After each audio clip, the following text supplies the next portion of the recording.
The following is brought to you by the Social Suplex Podcast Network.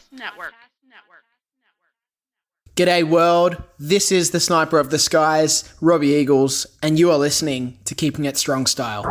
Yo, this is Rich Latta from One Nation Radio. This is brought to you by the Social Suplex Podcast Network. We present to you the Ace of Podcasts, Keeping It Strong Style. Let's go. It's the Ace of Podcasts, Keeping It Strong Style. Covering New Japan, they ready to hold it down. Jeremy Donovan and the young boy Josh. Come and hit a job out in Barrio the Frogs. From the Tokyo Dome over to the G1. Social Suplex is the network where we can get it done. I'ma chill and let them have it, cause this is just an intro. Keeping the strong style, 6 stars from the get-go, boy. Yeah, from Tampa Bay to the Tokyo Dome, this is Keeping It Strong Style with your hosts, Jeremy Donovan and the young boy Joshua Smith. And thank you for listening. Welcome to Keeping It Strong Style, the Ace of Podcasts on the Social Suplex Podcast Network. Jeremy Donovan here with the young boy Josh Smith.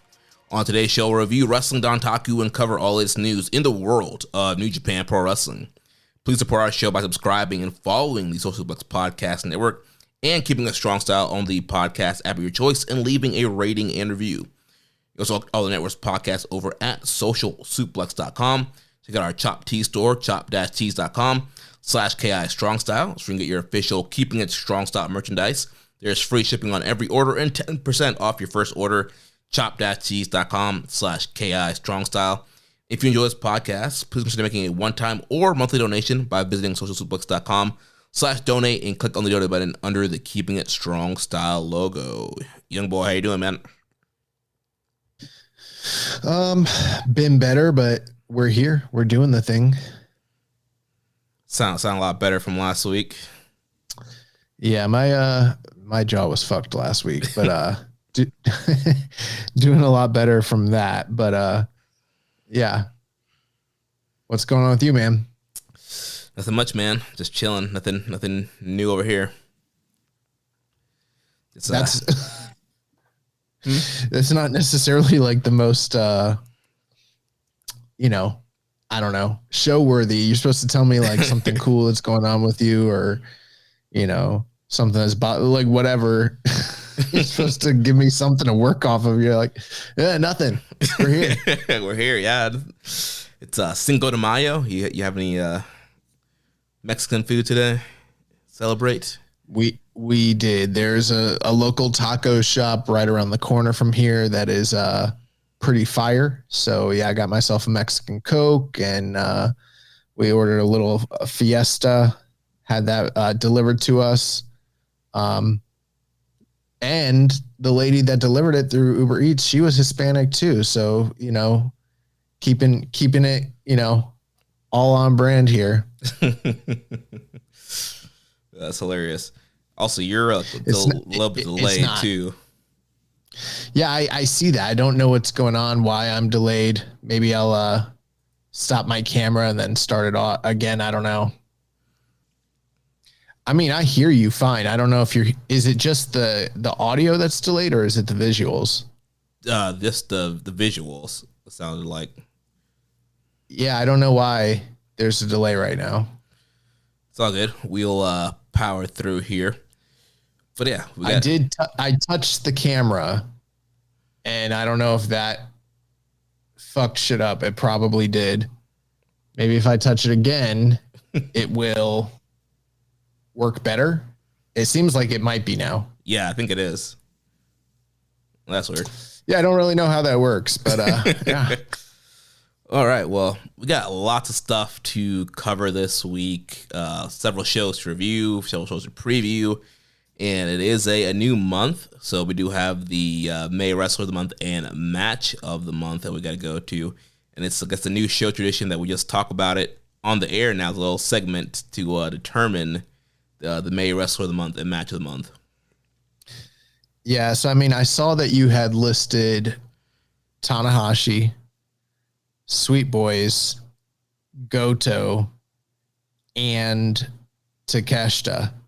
I haven't done any digging into the case that each one of these individuals has, but right off the bat, I think I'm inclined to go Takeshita, but I don't know. You can tell me what your thoughts are.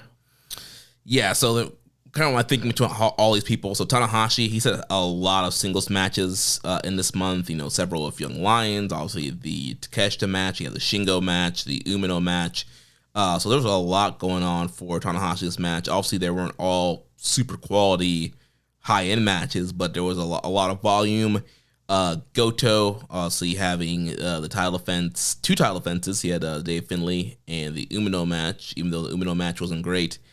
Sweet Boys, they had 2 title matches, the one against Robbie X and Ishimori, and where they won, and then the one where they dropped the belts to Wato and Yo, and then Takeshita having the Oiwa match, and then the Tanahashi match in Chicago. So a lot of guys with a lot of volume, some good matches, but yeah, Takeshita probably has the highest performance here.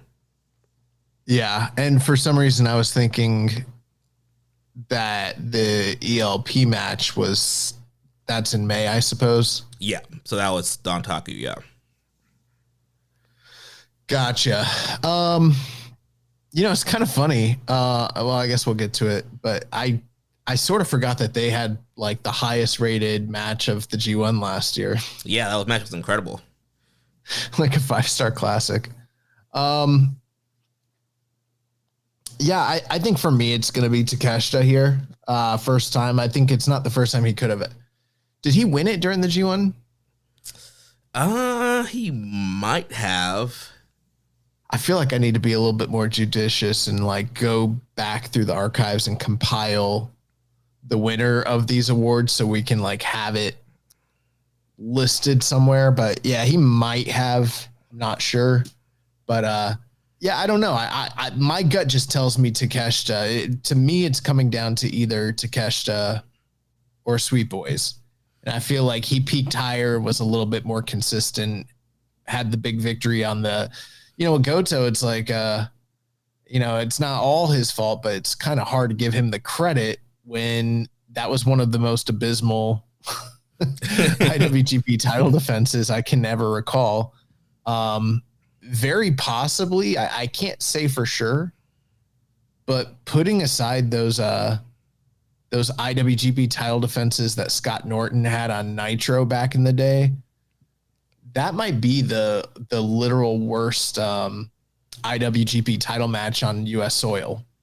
Yeah, that was a horrible match. So yeah. So it's hard for me to say that it's him. I mean, I know Tanahashi's had a lot of matches, and sometimes it gets you in the feels, but sometimes he almost breaks his neck. So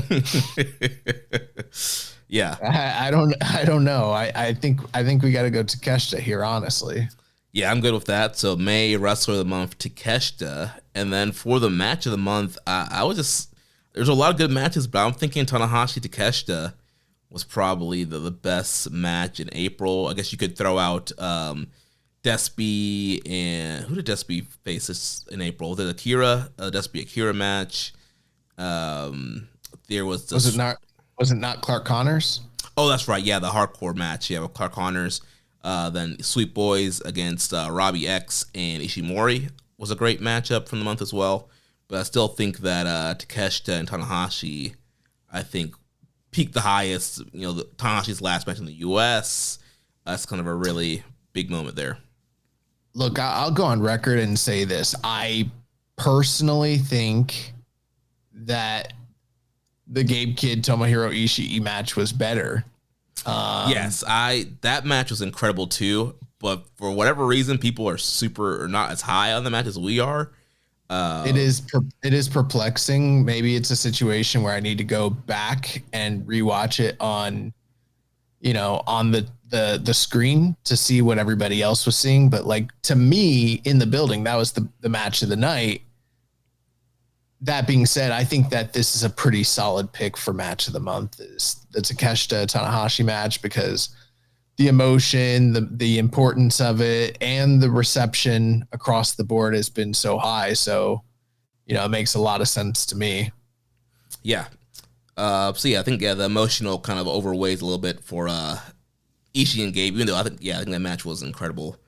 So May match of the month: Hiroshi Tanahashi versus Konosuke Takeshita from Windy City Riot. So first show that we'll review now is Wrestling Hizen no Kuni, which happened on April 29th from the Saga Arena. Had a reported attendance of 1,604. I figured we can just kind of touch on any like singles or important matches and then run through the rest of the undercard because this was all building towards Wrestling Dontaku. So show opened up, we had Hiroshi Tanahashi defeating Masatoru Yasuda in 7 minutes and 4 seconds. Any thoughts on Yasuda's performance here against the Ace? I just want to throw this out there real quick. I think we'd be remiss if we didn't mention the fact that Ishii won a title this month and was part of that really fantastic Hiromu Naito, Taichi, and Ishii match, as well as Desperado had 2 successful defenses in the month, along with the Clark Connors match, the Templario match. Also, I'm just going to throw this out there too. One last thing. David Finlay, a strong month as well between the Zack Sabre match and the Goto match. I think that he's also deserving of mention. I still stick by, I think just kind of reviewing everything, I think the Takeshita choice is the right choice, but I noticed that stuff, so I figured we should talk about it just briefly. But the question was thoughts on Yasuda and Tanahashi. Yeah. I thought this was good. I think Tanahashi working with the young guys kind of works almost better than him working like some of the veterans and some of the established main roster guys, because there's such a disparity in the kayfabe levels of these guys. But there's also, this aspect where like he's on the downside. They're looking to make a name for themselves. He gives them opportunity to kind of show their fire in the match. Yasuda was one of the guys that was unfortunately unable to be part of the initial run of Young Lions facing Tanahashi a couple months back. They finally got around to giving him an opportunity to crack at the Ace, and he wasn't successful here, but I thought he looked pretty good. I don't know if I felt like it was as good as the Daiki Nagai match, but it was good. Yeah, I agree. I think Tanahashi with Young Lions works really well because he's just kind of sticking to the basics. He's not trying to do anything too fancy out there, and he's doing the basic holds, and he still looks good doing that stuff. And he works over that Texas Cloverleaf to get the submission. And yeah, I thought Yasuda looked pretty good as well in the matchup. So good way to kick off the show. Then we had Hartley Jackson, Roy Oiwa, and Zack Sabre Jr. defeating Murashima, Bolton Oleg, and Toru Yano. Then Taichi, Taka, and Uemura and Umino, they teamed up with Ishii to defeat LIJ, Bushi, Hiromu, Shingo, Naito, and Tsuji. Then we had the War Dogs of Clark Connors, David Finlay, Gerald Maloney, Gabe Kidd, and Taiji Ishimori. And they took on House of Torture in a no contest in 4 minutes and 25 seconds. Then we had United Empire's Callum Newman, Francisco Akira, and Jacob Austin Young defeating Bishamon and Taguchi. And then we got into the business end of the card. First, we had the NJPW World Television title match. We had El Phantasmo defeating Great Okan in 11 minutes and 29 seconds to once again become the NJPW World TV Champion. The match was okay. I don't have anything too negative to say about it. I don't think it got into like a super high-end gear, and for whatever reason, I don't think I've necessarily ever been super high on Phantasmo and Great Okan as a pairing. But I felt like they worked decently. They got to the point where it was I was a little bit apprehensive or even just skeptical that they would go back to the to the TV title with ELP in such short succession. But that's exactly what they did here, which does kind of calling the question, why did they take the title off ELP in the first place to put it on Okan? If it was just going to turn right back around very quickly. It's not quite the same thing, but it sort of reminds me back in I don't know, I think it was 2014, 2015. They had Evil beat Shibata for the Never title in Singapore, I think it was. And then a week or two later, he dropped it right back to Shibata, which everyone was like, what was the point of that? Why did we do that? That's kind of how I feel here with Great Okan. I don't know if maybe some of this is, shakeups because of different direction. I do imagine that there could be an element of that with the exoduses of different individuals, and then Jeff Cobb getting pulled off the previous tour might have shook up some of the booking decisions, and they needed to kind of shift things around a little bit. But all in all, I mean, I feel like for my personal tastes, I'm a bigger fan right now of ELP holding the title than I am a Great Okan. And I think they did a good job kind of using this as a catalyst to kind of forward the program that's going on between Takeshita and ELP and add some credibility there, which is great. The one last thing I will throw out there, though, is we're kind of at a point where there's a lot of shakeups with the roster, different factions, different units, and there's certain guys on the roster who are not in charge of units, but potentially could, depending on how things shook out. I think both ELP and Great Okan are kind of on the, not necessarily in terms of kayfabe on the cusp of it, but when you look at guys that are positioned properly to go into a higher spot and have the trifecta of good work, good character, good look, all that sort of stuff. And historically have never led a group. Both of these guys are sort of in that position. So I almost kind of saw this as a turning point match. Whichever guy won might maybe potentially take a better step forward to step into some sort of leadership role down the line. So to me, it was almost I don't know that there's a lot of promotion behind the match in that regard, but to me, it felt like this was bigger than just the TV title itself. Yeah, it was a good matchup here. Yeah, I do think that, this could have future implications for these guys going down the road. And I agree with you on, what was the point of beating ELP if he was just going to get it right back? They did play up the story from the last match where Okan got the win for a double count out. So they kind of teased that and teased some double count outs throughout the match. But Phantasmo was able to kind of withstand and come back and hit the CR2 and the Thunder Kiss to get the win on Okan. So got the belt back, and then like you mentioned, post-match, he got on the mic and cut a promo and challenged Takeshita. He wanted Takeshita to be his first challenger for the TV title, and they are facing each other also at Resurgence. So he proposed that, the Dontaku match would be for the TV title, and then Resurgence would be for the Never title. And so there was the possibility for a double champion situation. Yeah, and I mean, we'll get to it, but I feel like we've had a lot of criticism about the booking of the TV title and the utilization of the rule set. I feel like we're going way too many times to the non-finish to protect everybody involved. And we've seen a lot of that this past year, which is like something we almost never saw in the first year of this title's, existence, which is, it's not encouraging necessarily. Yeah. So then following that, we had the IWGP Junior Tag Team title match. New champs here as Master Wato and Yo defeated the Ichiban Sweet Boys, Kosei Vegeta, and Robbie Eagles in 22 minutes and 23 seconds. A very good match. I think a lot of people will probably have this as their match of the night. I think I liked the main event.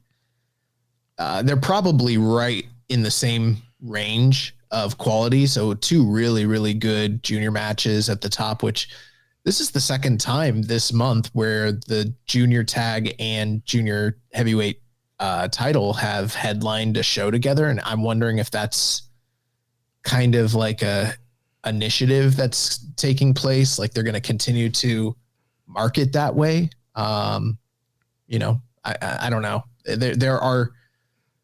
There's things you could branch off of if they continue to kind of go that way. I think that's an interesting idea. But putting that aside, I thought the match was really, really, really good. And it made a lot of sense that we would wind up with Wato and Yo as the champions. Yo has kind of just been a perennial junior tag guy.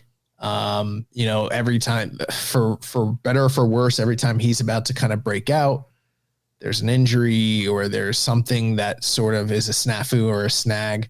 Wato has kind of been in a similar position. Of the two, I mean, you know, Wato's younger.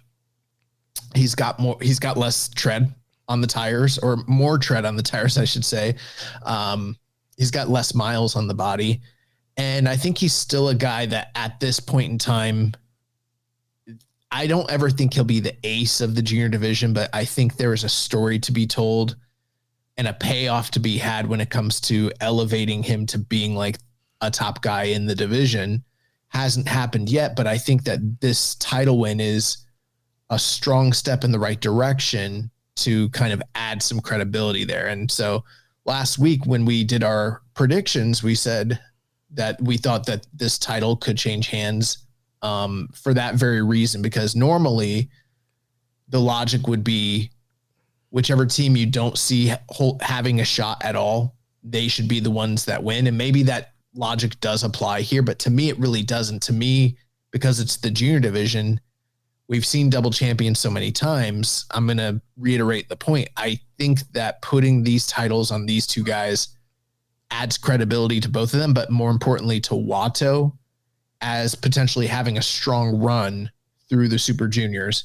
Conversely, I think that both Robbie and Fujita are guys that didn't necessarily, I think that them holding the belts would have held them back going into the tournament.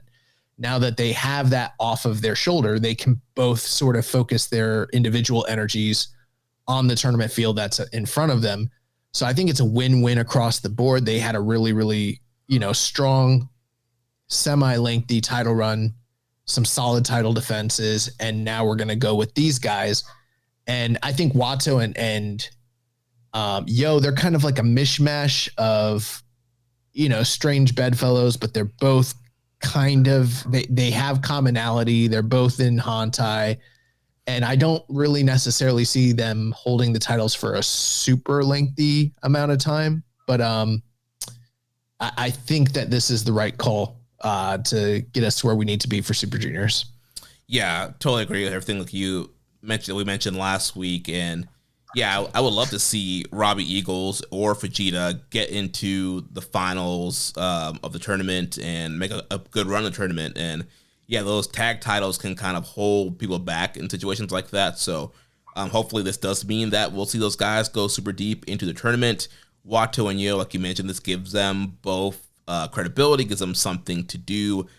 They were a fun team. I mean, this match was fun. It wasn't as good as Sweet Boys versus Bullet Club. I felt that match was just way more dynamic, and plus it was in Cork, and you had a super hot crowd. I felt this crowd was a little bit weird this night. Like, they weren't as vocal as some of the other crowds on this tour. So I think that hurt this match a little bit. But overall, still very good match. Wato and Yo doing a lot of innovative double team maneuvers and getting the win here over Eagles and Fujita. So we'll see what happens as they go into the tournament. I'm sure that we'll see several potential challengers be set up for Wato and Yo in their respective blocks. And then who knows, maybe we see like Vegeta or Eagles beat one of these guys in the block that sets up a rematch for Dominion. Yeah, I mean, possibly there's been a history with those titles of kind of hot-shotting them for the purpose of the tournament and then turning around, putting them right back on the long-time established champions right after that. So, yeah, I could see them getting a rematch no later than, you know, October, I would say, most likely. I mean, I'd be surprised unless and we'll get into it because we're going to talk about Super Junior, but unless one of those guys like wins the tournament and starts going on a singles run, I don't see any reason why there wouldn't be some sort of return match by like October, like King of Pro Wrestling time frame. Yeah, I mean, I could easily see Dominion if Eagles or Vegeta don't get to the finals and win it. I could definitely see them either running back a 2-versus-2, or, you know, they love to do multi-man sometimes at big shows. So depending on who pins Watto or Yo, you could have them, Sweet Boys, maybe some other team thrown in the mix. Yeah, I agree. So then that will take us to the main event. IWGP Junior Heavyweight title. El Desperado defends and defeats Templario in 20 minutes and 2 seconds. Again, I liked this match a little bit better. That being said, I don't know if it got to the next like high-end gear that you sort of hope for a junior title match to kind of get to. It was very limb heavy from both guys, which, Templario, I mean, we've seen that he can do some high flying, and he implemented that in spurts throughout this match, but it wasn't necessarily like, the first time you saw Liger and Pillman, and you're like, oh my God, these guys are flying. It wasn't like that. It wasn't even necessarily like your traditional Super Junior, night to, big match in Cork. And it wasn't like that. But I thought that the work was really well done. I thought the selling was really good.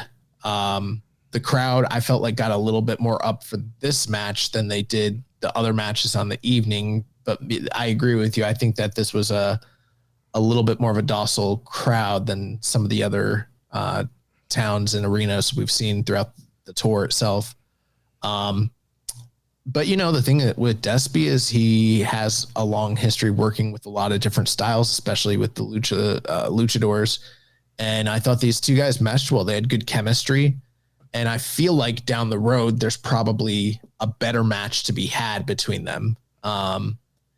I don't know how much Templario will be sticking around. He is part of United Empire. I wonder if like he feels at this point like he attached his horse to the wrong cart. Teton's probably wondering the same thing too right now. He's like, the fuck you mean there's no LIJ? He's gonna show up for Super Juniors and be like, where's the LIJ locker room? He's gonna show up and he's gonna be like throwing the fist up. Yeah, he's gonna be wearing ingobernable like attire, and they're like, the fuck is that? You mean you're ungovernable? They've been governed. But with that being said, I thought that this was a good outing, a good match. I'd probably go like 3 3/4, maybe close to 4 stars for both matches. And Desperado wins again. And I'd made mention a little while back when he won this title that it's starting to feel like they have really gone all in on this guy as like he is going to be the cornerstone of the division.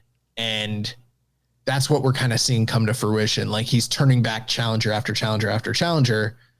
Makes you wonder, like, whoever wins Super Juniors has a really good shot of knocking him off, because he's had 6 months as the champion. That's usually around the time frame they like to go for, dominant title reigns within this division.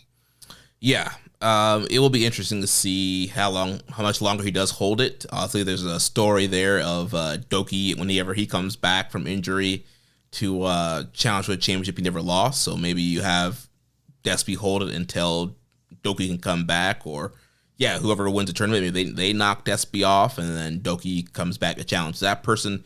There's a lot of different things they can do, but this match was good, and I agree. I do feel like I was sitting there when I was watching and kind of waiting for it to hit that next level. And I know Templario doesn't always do a ton of high flying all the time, but I feel like lately, especially in CMLL, some of the stuff I've seen, I feel like he's really kind of up the flying a little bit. So I was hoping for a little bit more of a high flying, at least from on his end, kind of moves. I know Despy doesn't really do a ton of super flying. But like you mentioned, more of a limb stuff. Despy obviously working over the leg throughout the match to try to get a submission and victory with the numero dos. But Templario didn't tap. He ended up having to go with the Pinche Loco to get the win over Templario. And of course, with the tournament coming up, we got no post-match challenger. So just Despy cutting a promo, show some respect to Templario. Templario was able to cut a quick promo just saying he left New Japan. New Japan is a home to him, and he hopes to be back soon. So yeah, well, we had talked about this a while back, how like this title had been hot potato. It had been a really long time since anybody defended the title multiple times in consecutive order. And then Hiromu had kind of a lengthy run for a while there, defended it pretty successfully. We eventually got to the point, and then we started hot-shotting again. Doki had a pretty successful title reign, but I think right now already Desperado has eclipsed both those guys' most recent successful reigns, because he's at V5. He beat Ishimori, beat Fujita, Francesco Akira, Clark Connors, and Templario in very short succession. And I think we're starting to be on the cusp of like an all-time junior reign in terms of like the kayfabe of it all. Yeah, and if they really want to give, that historic reign, I mean, he's already at 5. What's the record for? Is it? Oh, I think it's like 11. Yeah, it sounds like 11 or 12. Yeah. So yeah, but, it's been a very. I mean, that was I can't remember if it was. I always lose track if it was Minoru. I think it was Minoru Tanaka as Heat that maybe set the record. If it wasn't him, then it was Liger. Yeah, I'd have to look. For some reason, I think it's Liger, because I remember wasn't there a storyline of Hiromu like wanting to beat Liger's record or something like that. He wanted to beat the record, and that was when this iteration that I just brought up, where I said like it'd been a long time, like basically when Hiromu came back, which I think was 2015, 2016, something like that. That first reign where he had 6 months as champion, that was where the title was established for the first time in a while. And then after that, it's just been like, kind of passed around a lot. And I'm looking at the records right now. So it's like, like Hiromu won the title in 2023 and defended it 5 times. No. Defended it 7 times. Let me just double check on that.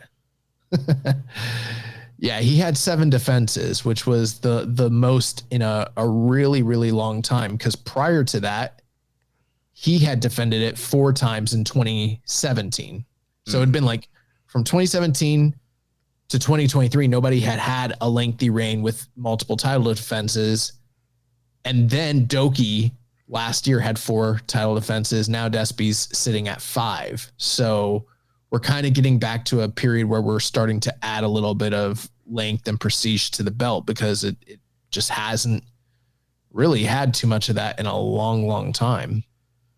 Yeah, and I'm glad they're establishing it. And like you were mentioning earlier too, like with them being in more main events, I think it helps elevate the title too, and helps elevate the junior division. And I mean, obviously, it could be cool to throw them on a bigger card like Dontaku and have them featured on that card, but then, they probably wouldn't get 20 minutes. They wouldn't get the main event. So yeah, I think the kind of the strategy here of, giving them their own kind of Corkin theme shows and main events, giving them a tour show like this. He's in the Kuni. That's kind of not really a road to, but not exactly the big show of the tour. It was still kind of a good call there. So yeah, they're really doing a good job here establishing the title. Yeah, and I am looking. The record is held by Minoru Tanaka under the mask as he back in 2003, and he had 11 title defenses. Prior to that, the record had been held by Liger back in the 90s when he had 8 title defenses in his 9th record reign, which is crazy if you think about it. Right now, Despy's sitting at his 5th reign with the belt. That's the same amount of like reigns that Hiromu's had. Yeah. And it's very clear. I mean, they're the 1 and 2 or 1A, 1B of a division. So like you were saying, they're clearly continuing to push Desperado and see him as another face of the division. Also, there's lots of rumors of, Hiromu potentially leaving the division after this tournament, doing more open weight stuff. Also, there's been the whole feud of him and Ishii on this tour, so you gotta think that's going somewhere. So maybe we see Hiromu do some more open weight stuff. Junior feud. Yeah, but they could have gotten Ishii to replace Bushi. They should have. It would have. I mean, just think about how cool that would have been to have the strong open weight champion. Wouldn't it be cool to have an open weight champion step into this shit? Yeah, that would have been cool. But yeah, so they ended up going with Robbie X though. But yeah, I think there'll something to come with the Ishii Hiromu stuff. So maybe Hiromu does more open weight, more heavyweight stuff going into the summer. So definitely they'll want to continue to rely on Desperado as a draw and build a division around him. So moving on to the next show. So we had Road to Wrestling Dontaku. So this was the go-home show for Wrestling Dontaku's Night 1 and 2. So this was April 30th from the Grand Messi Kumamoto with a reported attendance of 1,148. There wasn't really a ton that happened on these shows. It's more kind of multi-man stuff. So I'll just read these results and then we can jump to Wrestling Dontaku. So on this show, we had Katsuya Murashima defeating Daiki Nagai, Wato, Bolton, and Yo defeating Hartley Jackson, Vegeta, and Eagles, Oiwa, Sabre defeating Tanahashi and Yano. Then we had Evil, Narita, Sonata, Sho, Kanemaru, and Yujiro defeating Clark, David, Drilla, Gabe, Gato, and Ishimori by disqualification. Then the semi-main event, we had LIJ taking on Taichi, Taka, Uemura, Umino, and Ishii. And then the main event was Bishamon teaming up with ELP and Taguchi to defeat the United Empire team of Callum Newman, Francisco Akira, Great Okan, and Jacob Austin Young.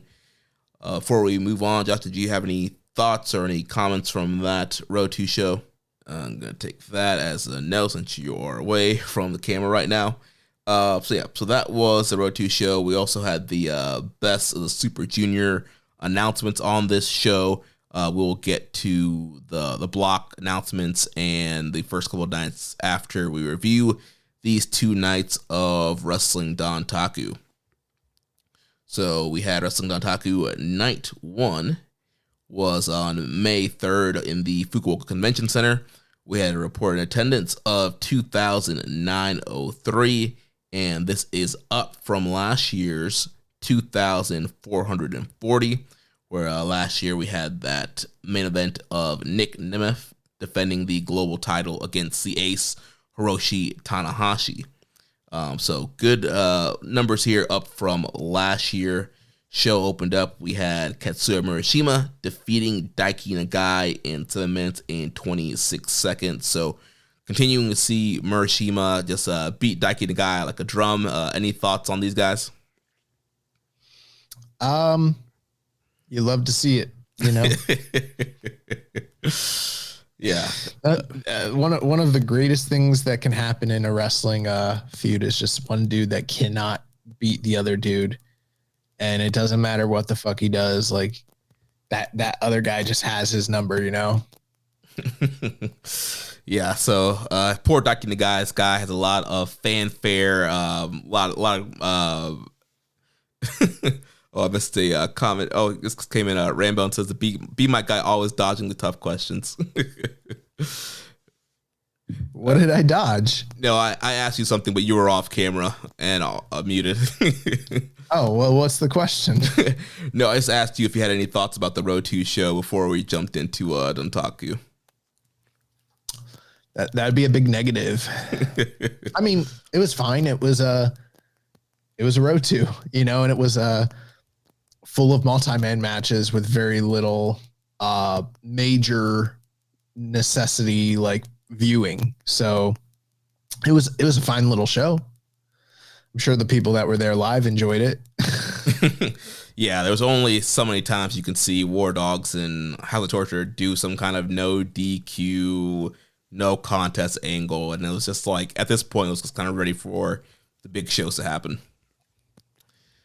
Yeah, that was last week. There was a show where we were like, why did they air this? And we found out that they weren't supposed to. This was another show where I was like, did we need this show? Yeah, they could have jumped from Hizen to Kuni right to Dontaku and would have been fine. I mean, I guess it is a strange thing in like 2025 that we are complaining about the completion of the library that we're getting, because there's a point in time where like you couldn't even get a full show of New Japan, even for like for a major show. It could be really difficult to find the whole show sometimes. So even like a minor show, like a Road to level type, they didn't even call them Road 2s back in the day, but like Bloody Fight Series Night 8, like you're not gonna find that shit. Like you're gonna watch it. So it's funny because it's like this stuff used to be inaccessible entirely, and now we're like, why the fuck are they putting this up on the? Just skip that night. We don't need it. Yeah, and I'll see if you're not a sicko like us and not doing a podcast, you don't have to watch it, so you could have just jumped to the big shows. But I'll say we're gonna watch. I kind of missed when they did the scaled down production. Remember that? Like the single cam stuff. Yeah, sometimes they would do the single cam, or they would just do the cam with no commentary, and so it would just be like you just hear the noise and stuff. I kind of missed that. Like there was something kind of I don't know, sick about me that where I somewhat enjoy those shows a little bit. Yeah, you get some single cam stuff, and then you get a Lionsgate project with some tradition guys. I mean, Night 2 of Dontaku is basically a tradition show or a fucking Lionsgate show, but I miss those Lionsgate project shows. I thought they were so cool. Yeah, and I don't know why they stopped. I don't know. Yeah, they were really cool shows, but I guess with just the landscape of coming back from COVID, and maybe they just found no need to actually run them. Or, I don't know. I'll tell you what, Daiki Nagai be fucking somebody up on those shows right now if they were still around. He would be. He'd be like beating some dude in a dragon suit right now. he would beat somebody from, I don't know. I don't know the names of the companies that are out there, like, but someone would be getting their ass beat. So Murashima here getting another win. Followed by that, we had Wato, Bolton Oleg, Toriano, and Yo defeating Hartley Jackson, Kosei Vegeta, Robbie Eagles, and Oiwa. So kind of a little bit of a fallout from the Ichiban Sleep Boys versus Yo and Wato. Then we've continued to see this tour-long feud with Bolton and Hartley Jackson. And I think that was kind of all what they were setting up here. So it's another kind of multi-man Hantai versus Chaos with Bolton once again pinning Hartley Jackson. Speaking of somebody that has someone else's number, Yeah, tour night after night, just hitting that man with the kamikaze, putting Big Hartley Jackson away. And, man, Hartley Jackson's really grown on me. When he first came in, I was kind of like, who is this guy? But yeah, he's been working super hard. He's been having some great interactions with guys like Bolton Oleg and Ishii. And I'm like, hey, man, we got some open spots in the G1. Let's throw Big Jagabone here. Maybe we do a New Japan Cup first, but yeah. Or how about the play-in tournament? Let's get him in that. Yeah, I don't see why not. I hope they do that again. They might not. What's so many spots they have to fill? Just throw people in there. We got a lot less talent. They might have room to just throw in who they want to throw in at this time. Yeah. Here's one thing they could do. Just an idea. Throw in some outsiders into the play-in tournament.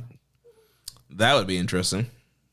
Yeah, give a young buck or somebody, someone on the Matt Jackson. No, not them.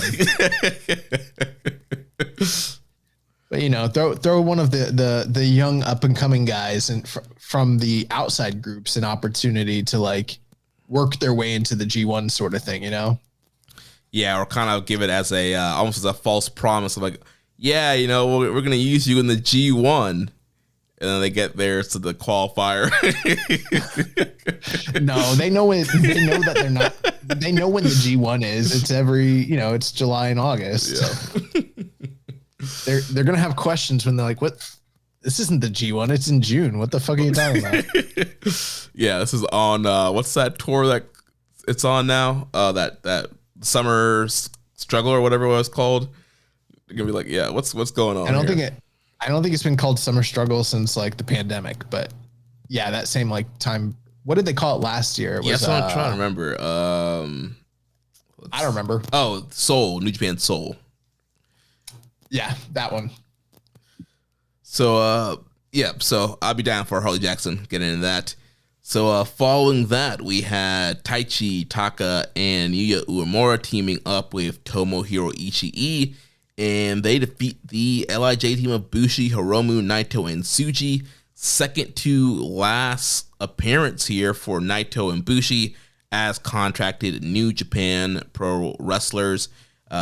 Big crowd reaction here for the LIJ guys, and a lot of investment for just what would be a normal kind of standard multi-man matchup. Yeah, I mean, I think that's been one of, if not the standout factors for the entire tour.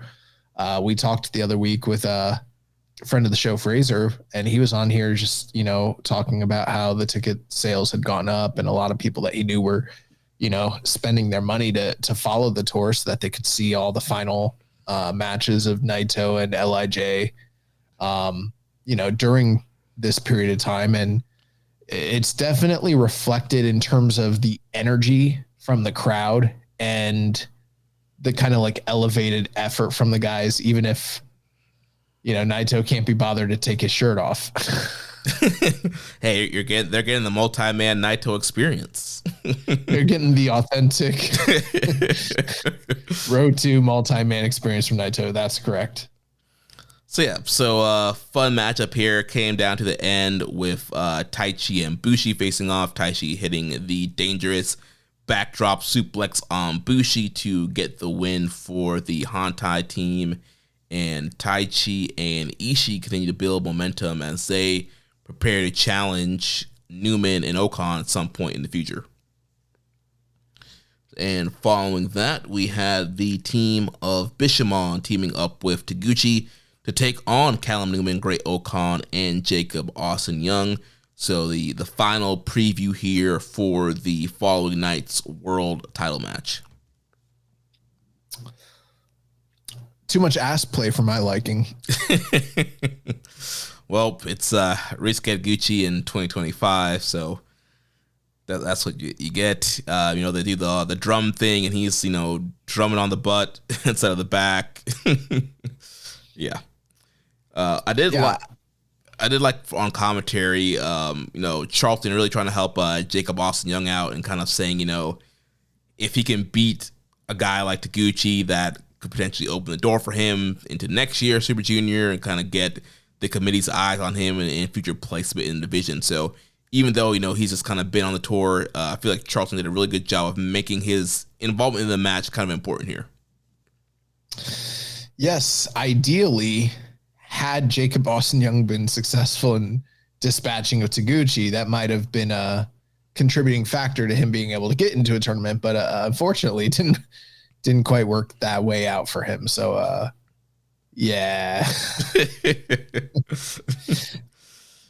Yeah.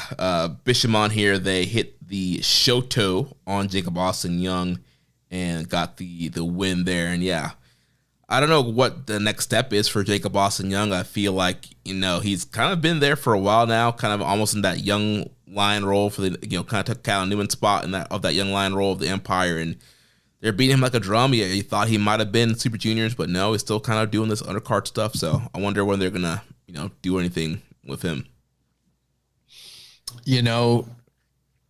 I don't want to be a hater. All right.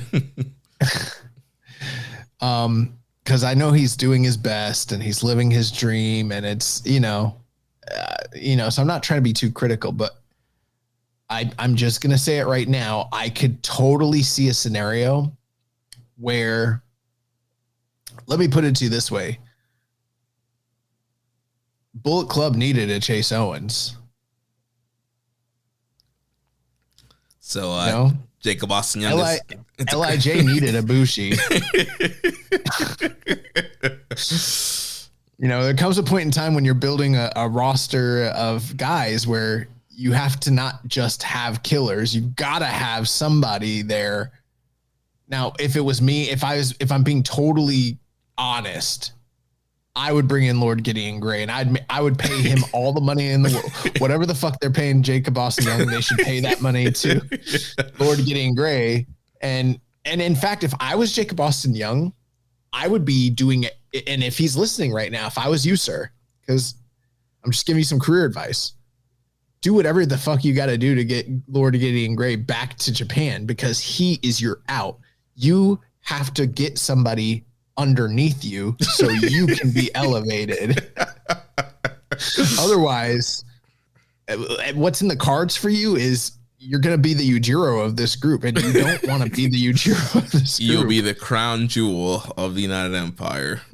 You don't want to be the pin eater forever. And at this point in time, they don't have a guy. There's nothing on the horizon that tells me that they're going to have a designated pin eater to help alleviate Jacob Austin Young. I think he should do whatever he's got to do, figure out, they just lost Naito. There's some money out there, I'm sure. I understand that they're not going to be signing any of the top tier, they're not going to be signing, let's say Adam Scher or whatever. They don't have the money to get Braun in, but maybe they can spare a couple shekels and, get Lord Gideon Gray over here. Gideon Gray is hilarious. Yeah, that's what I would do. If I was Jacob Austin Young, I would lobby for that. I would put that in somebody's ear, figure out what you got to do, but you need somebody here to lay down for you. You know what I'm saying? So moving on to the next match, we had the NJPW World Television Title match. El Phantasmo and Konosuke Takeshita wrestled to a 15-minute time limit draw. So like you mentioned earlier, Josh, about the kind of the time limit tropes that we've been seeing with the TV title this year. So once again, seeing a draw here for the title, and obviously, they didn't want to beat Phantasmo. He just got the belt back, and obviously you don't want to beat Takeshita. And they have a match coming up at Resurgence, so their only out was to do the time limit draw here. As a kid growing up, I know that there's a lot of other people that have done this trope and that it's worked with in the past throughout the annals of professional wrestling history. But I don't remember a lot of them, and I didn't experience a lot of them in real time, but I did when it comes to Lord Steven Regal. When Lord Steven Regal was the fucking WCW television champion, he would survive people, and he would not really beat them. He would just take them to the time limit. And more often than not, you'd get to that point where they'd be doing the time calls and he'd be surviving it. And then the person would rally back, hit him with their finisher. And then they'd be like 5, 4, 3. And then the count would start or he'd start tapping or whatever. And it would be right after the time limit was over. And unfortunately he'd hold on to the title belt. And I hated that growing up. I thought it was the biggest bullshit. And you get so excited because you want to see Davey Boy Smith or Fit Finlay or Ricky Steamboat or Dustin Rhodes, whoever it fucking was. You wanted to see them beat Lord Steven Regal. But he just always snaked his way out. Now that I'm older and I've watched those matches with a different perspective, I'm like, man, that was incredible. And that was the perfect way to use the time limit to draw heat and then eventually whoever it was finally beat him, it was cathartic because you're like, fuck, someone finally did it. And the matches were very good because it's Steve, because it's William Regal. Yeah. But in New Japan, when they're doing the time limit, they're not doing it to build heat. There's not a clear face heel delineation. It's more we're booked into a corner. We don't want anyone to lose. So we got to do some protective measures here. So we're going to do the time limit. And I don't necessarily love that. And it's very clear that that's essentially what happened here because, we're getting ELP versus Takeshita again in the States. So the third match between these guys, this one was very, very good. Like very good. I wouldn't call it great. It was nowhere near the G1 match that they had last year, but these guys have a lot of chemistry. And for the time that was given, I thought that the match was really good. And there is going to be the portion of the story where it's like last time they wrestled, it was past the 15-minute mark. So it's going to probably take hypothetically ELP longer than 15 minutes if he wants to win the title away from Takeshita. So, I mean, there are some story elements there and everything, but I if this was the only time they did this year or in the past, since the last quarter of last year, it might seem a little bit novel, but we've done a lot of count out finishes, double DQs, time limit draws, shit like that, especially around this title to where it's getting a little tiresome for me. Yeah, like you mentioned, if they were doing it as, somebody's gimmick or to get heat, it's like, all right, this one guy just kind of keeps squeaking by the time limit and it's not actually beating people and he's racking up defenses. Like, yeah, that would build heat. And then you're like, man, I want to see somebody beat this guy. But yeah, like you're saying, they're just protecting these guys because they booked themselves into a corner, and a lot of that probably happened because of the exodus and the switch ups, and it was like, all right, we have to put ELP back this way. Okan's going back to the tag division, and like we have this never title match coming up, but we also want to do this match, and so a lot of stuff. I mean, they could have just not booked this match, but I guess maybe they want to build some more intrigue for the match in California. So yeah, very good matchup. Like I said, not quite G1 level from last year, but still good stuff. I like the hot start where Takeshita just, still wearing the ring jacket, forearmed ELP, did a big dive to the outside there. You had our good friend Rocky Romero running around the outside. They did announce these guys as members of the Don Callis family, so kind of bringing that kayfabe into New Japan as well. And a lot of really cool spots. You had ELP doing the big dive from the ring to over the barricade onto Takeshita and Rocky. Takeshita hit a jumping tombstone pile driver for a really great near fall. Phantasmo hitting the sit-out powerbomb. It was a great Blue Thunder counter that Takeshita had where ELP was doing a backward springboard and Takeshita caught him right into the Blue Thunder. And then they're trading clotheslines or trading roll-ups. ELP hits a clothesline, gets a 1 count, and then the time limit expired. And these two will face off again at Resurgence this coming Friday in California. And they did, emphasize on commentary that, this was 15 minutes. They have an hour for never title match time limit. So they will have 45 more minutes to play with come Resurgence. Yeah, and one thing, and this kind of speaks more to, this is another criticism I have. Really good match, good action. Finish was a little lacking. I think if you're going to do a time limit draw, you need to do it in a way to where it crescendos as the time limit is occurring, not to where you're just in action and then the time limit ends, because then it feels, I don't know, there's not that release of what you're seeing. And it's not just a New Japan thing. I've seen this a little bit with AEW too over the past few years. But New Japan has had quite a few time limit draws or like double knockout scenarios to where it's just like it ends sort of anticlimactically. And that's what this was here. Like they did the stereo clotheslines, got the 1 count, they were trading roll ups. So it started building, but then ELP hit a clothesline, got the 1, and then the time limit expired.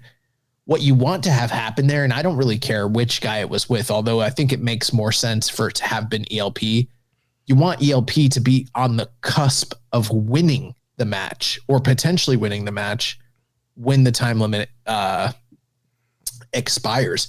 You know, one match that I really, this is just another example. I really love Kenny and Danielson, but I always hated that. I don't think they did a great job crescendoing the match to follow along with the time limit. Here's a different example. The first Darby and Cody match that we were there live. They did an incredible job hitting their mark and making it seem like Darby was on the cusp of potentially beating Cody when the time limit expired. That's kind of the utility of how you're supposed to do that sort of match. Somebody, even if it's not somebody should be winning, something significant should be happening as the time expires. And in this case, it was just like, oh, well, 15 minutes wasn't quite enough. We gotta run it back. And I think even that is a protective measure to avoid making one guy look stronger than the other. Yeah. But in this case, you should have ELP looking stronger. So you build doubt to the idea that, oh man, he almost had Takeshita. He might be able to beat him in California. And that kind of is out the window at this point because it didn't look that way. And he didn't beat him in the G1 match. So why would I, as a viewer, think that he has a strong chance of winning in the rematch at this point based on what they did here? Yeah, I think we all know that Takeshita's probably winning that match. So, yeah, you would want to make ELP look as strong as possible going into that. So, yeah, I would have booked it. He would have hit like the CR2 or the Thunder Kiss 86 like with 3 seconds left. And then that time, like maybe he hits the Thunder Kiss, boom, he's selling, he's crawling over. Time limit goes out before 3 hits, and it's like, oh man, like had the time not won out, would ELP, he probably would have won. He hit his finisher, and then you would have had that questionable doubt, and then it's like, all right, if he hits that on Takeshita on Resurgence, like he could win, and then you do that spot at Resurgence, he hits the Thunder Kick splash, and then Takeshita kicks out, and then it's this great near fall. But yeah, they went with the lamer option of just doing a clothesline, and then that was it. Yeah, and I feel like if the thing you want to do there is protect Takeshita, what you do is you have, like you said, I think maybe you have Phantasmo hit him with the Thunder Kiss or the CR2, one or the other. He's about to win it. He pins Takeshita. 1, 2, shit, he kicks out. Oh my God. But he's still dazed. Dude goes up, goes for the Thunder Kiss, lands it, and you're like, oh, he's about to fucking do it. And then the time expires, you know, either before he can cover or as he's covering. And then you're like, holy shit, like he was about to win the match, but that they avoided that. So then it's like, it didn't help either guy in that way.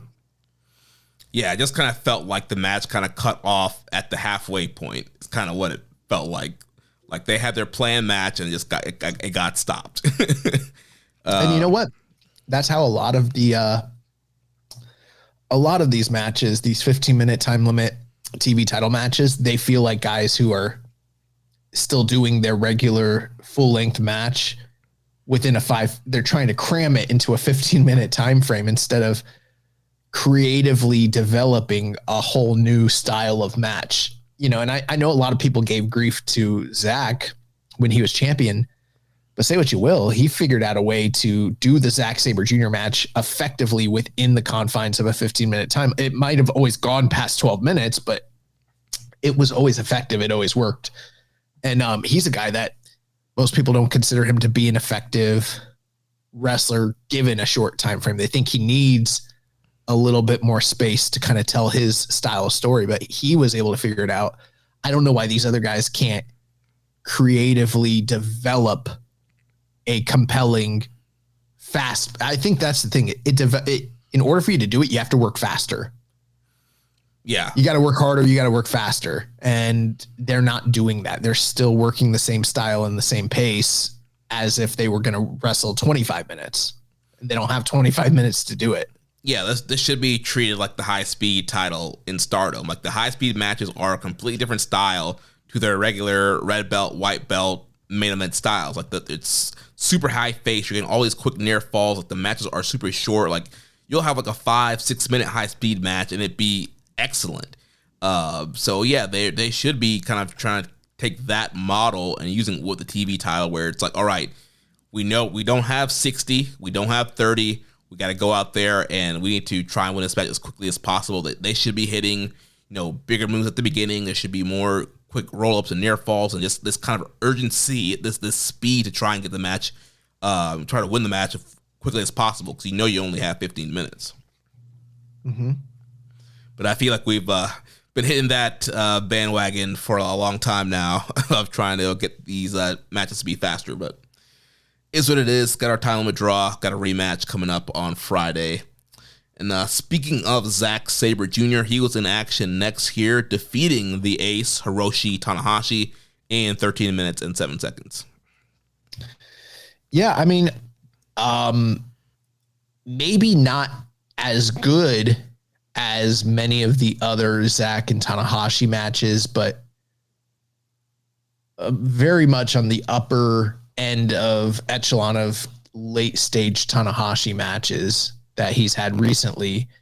And we've already talked about extensively about how active he is as a performer this year with all these singles matches and the demand that is kind of putting on him from a physicality standpoint. And would you look at that? These guys wrestled 13 minutes. And depending on your taste, you might actually, I'm sure there are people that like the Takeshita Phantasmo match better. There certainly were some higher spots, and both those guys are in better shape than Tanahashi, has been for quite a while now. With that being said, I thought Zack and Tanahashi told a really great story. I think we're going to say this a lot of the times with Tanahashi is it's a lot of playing the hits. But the thing with Tanahashi is like when we say that he's playing the hits, and this is a very interesting point, what we don't mean that he's going out there and having the same match and he's plugging and playing every person into this one structure of match that he has. That's not what's happening. What's happening is he's wrestling guys for the most part that he has long storied history with, and they have a particular match that is completely unique from the rest of for the most part, unique to what they do together versus what Tanahashi does just in general. So like, yes, him and Zack played the hits, but they played the Tanahashi Zack hit, which is very different from Tanahashi going out there and working Nagata or Kojima. You know what I mean? So like, it was very mat heavy, very, technical based. Obviously Tanahashi still went for a high fly flow, a lot of counters, that sort of thing. I liked it a lot. Yeah, Ramblin says that I got to see if I go to see Metallica, I don't want to hear the new stuff. I want the hits. Is Tanahashi really that different? Well, in a certain sense, I agree. But Tanahashi, if that's all he did, if all he did was go out there and hit 5 moves of doom and sold his ass off and, hit a comeback and that was it, then that'd be fine. But that's not even what he's doing. Like, I mean, look at the Jeff Cobb match. He tried to fucking tried to do a moonsault.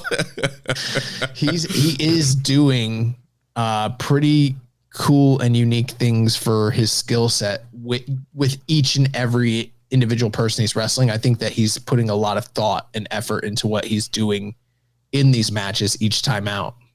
Yeah.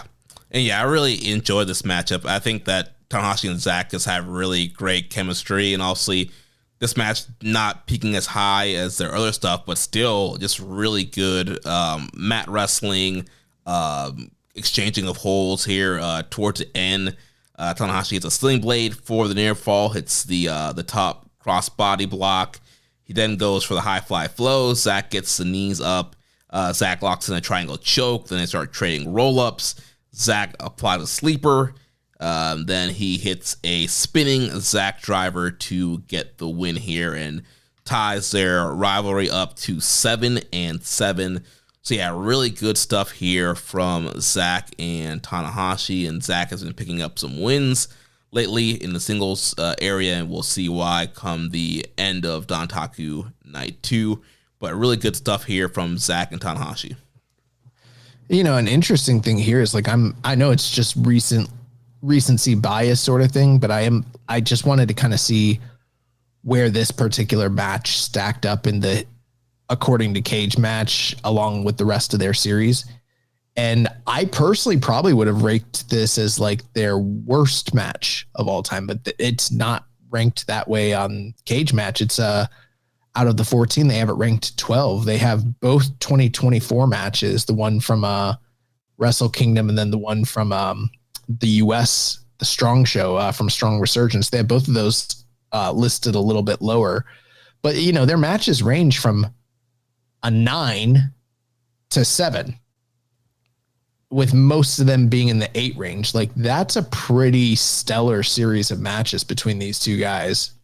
And for this one to, as broken down as Tanahashi is, for them to still be able to go out there and like, I think I liked the Wrestle Kingdom TV match that they had maybe better than this, but for other people to enjoy this one even a tad bit more, that's kind of interesting. Yeah. Either way, it's a great catalog of matches there, great rivalry, probably an underrated rivalry. You know, not even realizing they had so many matches. I know there's a lot, but then you look back and go, oh, they're actually 7-7 now. They had that many matches. So good stuff here. Kind of a great way to close out their rivalry. Yeah, and I mean, you do wonder, now that they're tied, will Zach ever have an opportunity to kind of clear Tanahashi? And I guess he doesn't necessarily need to because he put the final stamp on the, on the rivalry there. But I feel like, and I'm just looking here, it's like the first real guy that Zach beat in this company is Tanahashi, like he came in, he beat Shibata for the British title, but that one was kind of tainted because that's when he joined Suzuki-gun and turned heel and everything like that. And that was in March of 2017. And then from there, he beat Juice, but it was 2017. It's Juice. He lost to Ishii. And then the first night of A Block in the 2017 G1, he beat Tanahashi, which we've talked over the years about how many like stunning quote unquote upsets Tanahashi has had on the first or second night of the G1. He's had a lot of them, but like Zach was one of them. And I know that looking back, Zach is, now a former world champion and multi-tournament winner, and he's held all these accolades. But at the time, Zach was like Zach from the Indies, the guy from Red Pro. There was a lot of hate on Zach then, and I think even like a lot of Smarky fans were kind of questioning, like, why is he in New Japan? How is he a heavyweight? And I feel like there was a lot of criticism around Zach's run there. And I think, that win over Tanahashi did a lot. And then also following up that with the New Japan Cup the next year and beating Tanahashi again and beating guys like Naito in the build-up to the finals that really helped establish Zach. Yeah, I mean, Zach had other good solid wins throughout the tournament, but most of the major names that he wrestled that year, he lost to. The only, like, in 2017, in that G1, the only name that you would look at and be like, this is a bona fide true blue main eventer that he wrestled and beat was Tanahashi. So, like, Tanahashi, for better or for worse, like, really did a lot to help establish Zach throughout the years. And you kind of look at, I mean, they wrestled over the IC title. They wrestled over the US title. They wrestled over the TV title. They had a lot of feuds revolving around, these different title belts. So, it's kind of a special thing there, but yeah. Yeah. And we were live for one of their matches as well in MSG. Yeah. Yeah. And I mean, you think about that too, is like this is one of the only feuds where these guys, they wrestled in Madison Square Garden and the Tokyo Dome. And I feel like they wrestled somewhere else that's really prestigious. But either way, I mean, that's one of the only matches ever in history that took place in both the Tokyo Dome and Madison Square Garden, which is there's not very many matches where that has ever occurred. Yeah. So moving on to the semi-main event, we had the Dragon Shingo Takagi defeating the Roughneck Shota Umino in 15 minutes and 7 seconds. a lot of heat here.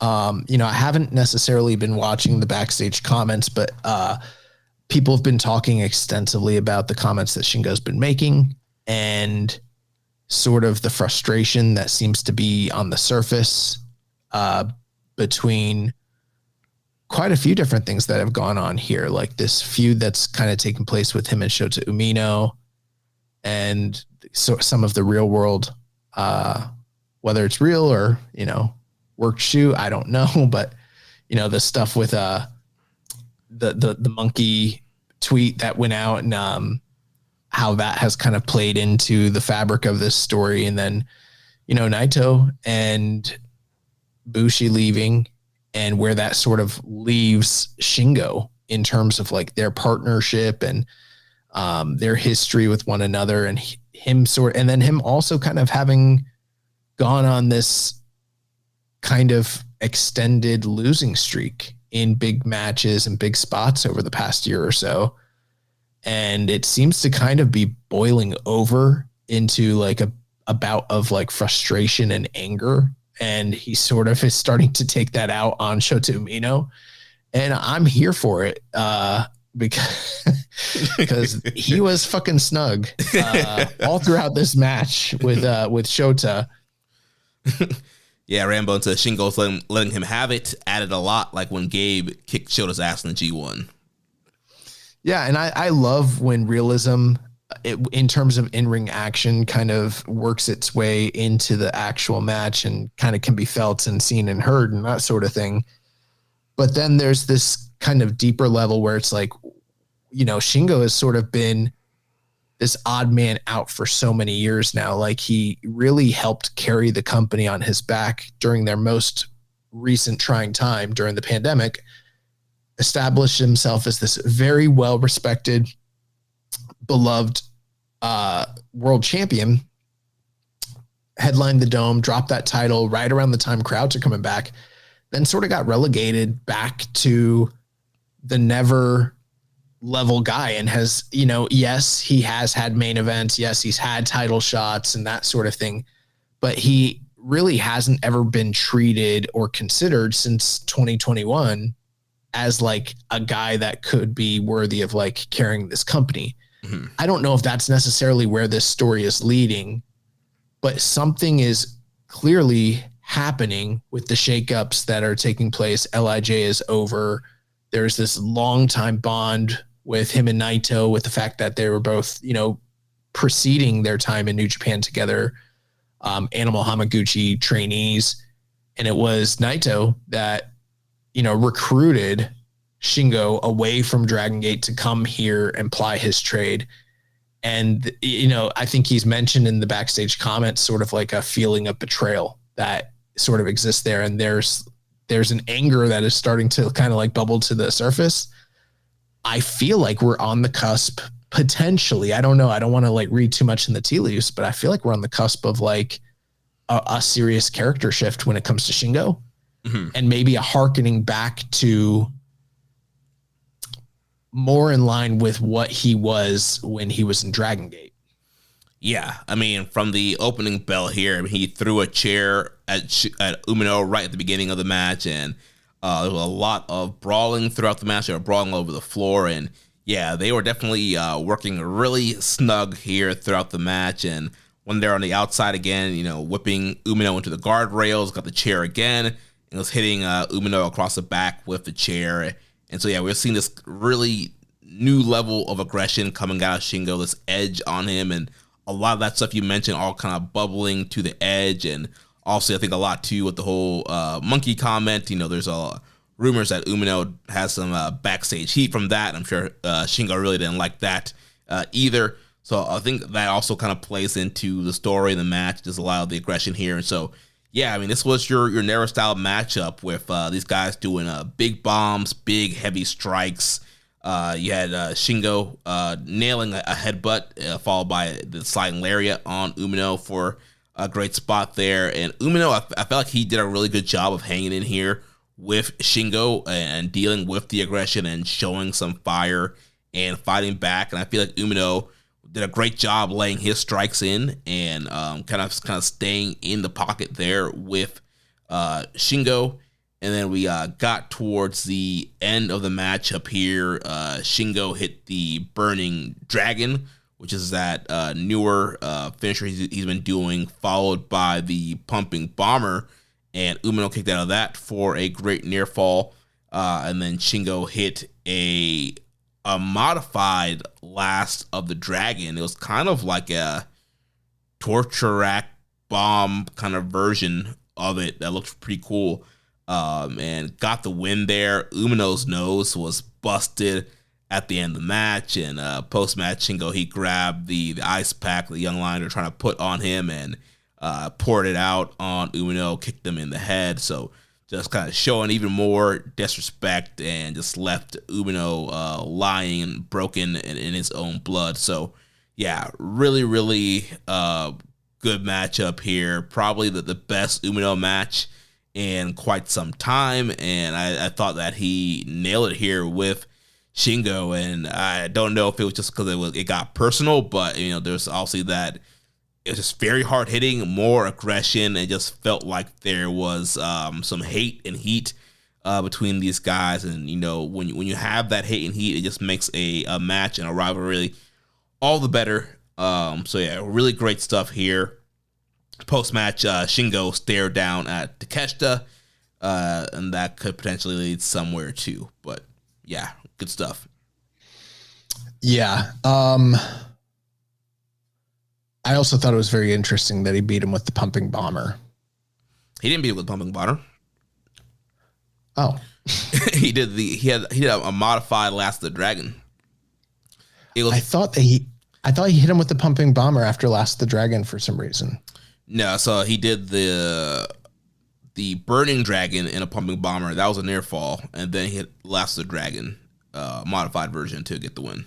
For some reason in my mind, I thought after he hit that Pumping Bomber, he fucking beat him, and I was like, hell yeah. I don't know why. I remember it that way. There was a multi-man match on this tour. Yeah, I know he did that during the match on the tour too, but I thought that he did it here again. But either way. Yeah, and I'll say this was one of the best Umino matches in quite some time. Well, Umino had to keep up with Shingo and work his pace. I did think it's funny, there's been, I don't know what the discourse is like in the greater fandom that's out there and that sort of thing, but I do remember there was a conversation. I don't even remember who it was necessarily, but there was some of the what's the proper term? How do I describe people in the Discord? The Discorders. There was people posting in our Discord, which if you are listening and you're not in our Discord, you should probably sign up because there's always really good discourse that's kind of taking place behind the scenes there. But there was individuals that were talking about Shingo and that there was this stark and steep fall off that's taken place recently. And I was like, I don't know if I agree with that. I would say that I don't know if lately his work to me has seemed to be as inspired. And I think even on this show, I've had some criticisms about him relying too much on, remember when I was talking about how Tanahashi's not doing the plug and play thing? Shingo has seemed to really just sort of, to a certain extent, phone in a lot of his matches, but his structure to his matches is so good that he can kind of get away with it to a certain extent. But he's had some, even putting that aside, I mean, he still had the Zack match late last year. He still had the Takeshita match, which maybe didn't live up to the levels I hoped it would, especially with it being in the Tokyo Dome, but was still a stellar match. And then, we're turning around now and he's having this match here with Shooter, and Shooter was basically you're going to have to work up to my level. We worked a match that fit your sensibilities during the New Japan Cup. And it didn't, we helped you cosplay Kensuke Sasaki. Now we're going to have bully Shingo match. And I don't think it's been a while since we've seen the bully side of Shingo really rear its head. Probably since 2019. Yeah, some people might say probably since the Super Juniors. I would say maybe like since that Suzuki feud was like the last time where he like really felt that like he was that guy still. And now that's sort of starting to kind of like rear its head again. And I'm like, damn, that would be so cool if like there was a reinvention and reiteration of like who he is and what he can do. And then that would kind of shut up those people who are like, yeah, he's fallen off. He like still doesn't have it. And I'm like, I don't think that's the case. Like, I almost wonder if it's been a case of like lack of motivation, kind of a stagnation. And now that there's this shakeup, there's an opportunity because I mean, you got to look at it. We've talked about how like, there's all these young guys that are like trying to get up there. Who are they going to work with? You have to think Shingo would be one of those people.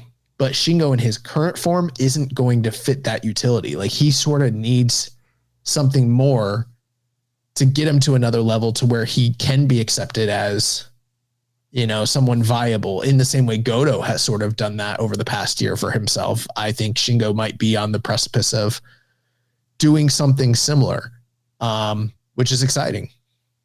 Yeah. You know, a lot of times wrestlers can get in that spot where if they're not super thrilled with what they're doing, they do kind of mail it in. So maybe something will be coming where Shingo could really sink his teeth into it. And yeah, this kind of bully / heel turn could be the thing. And maybe we do get, you know, the long awaited Shingo Goon. Rambo sends here in the comments, let's run it.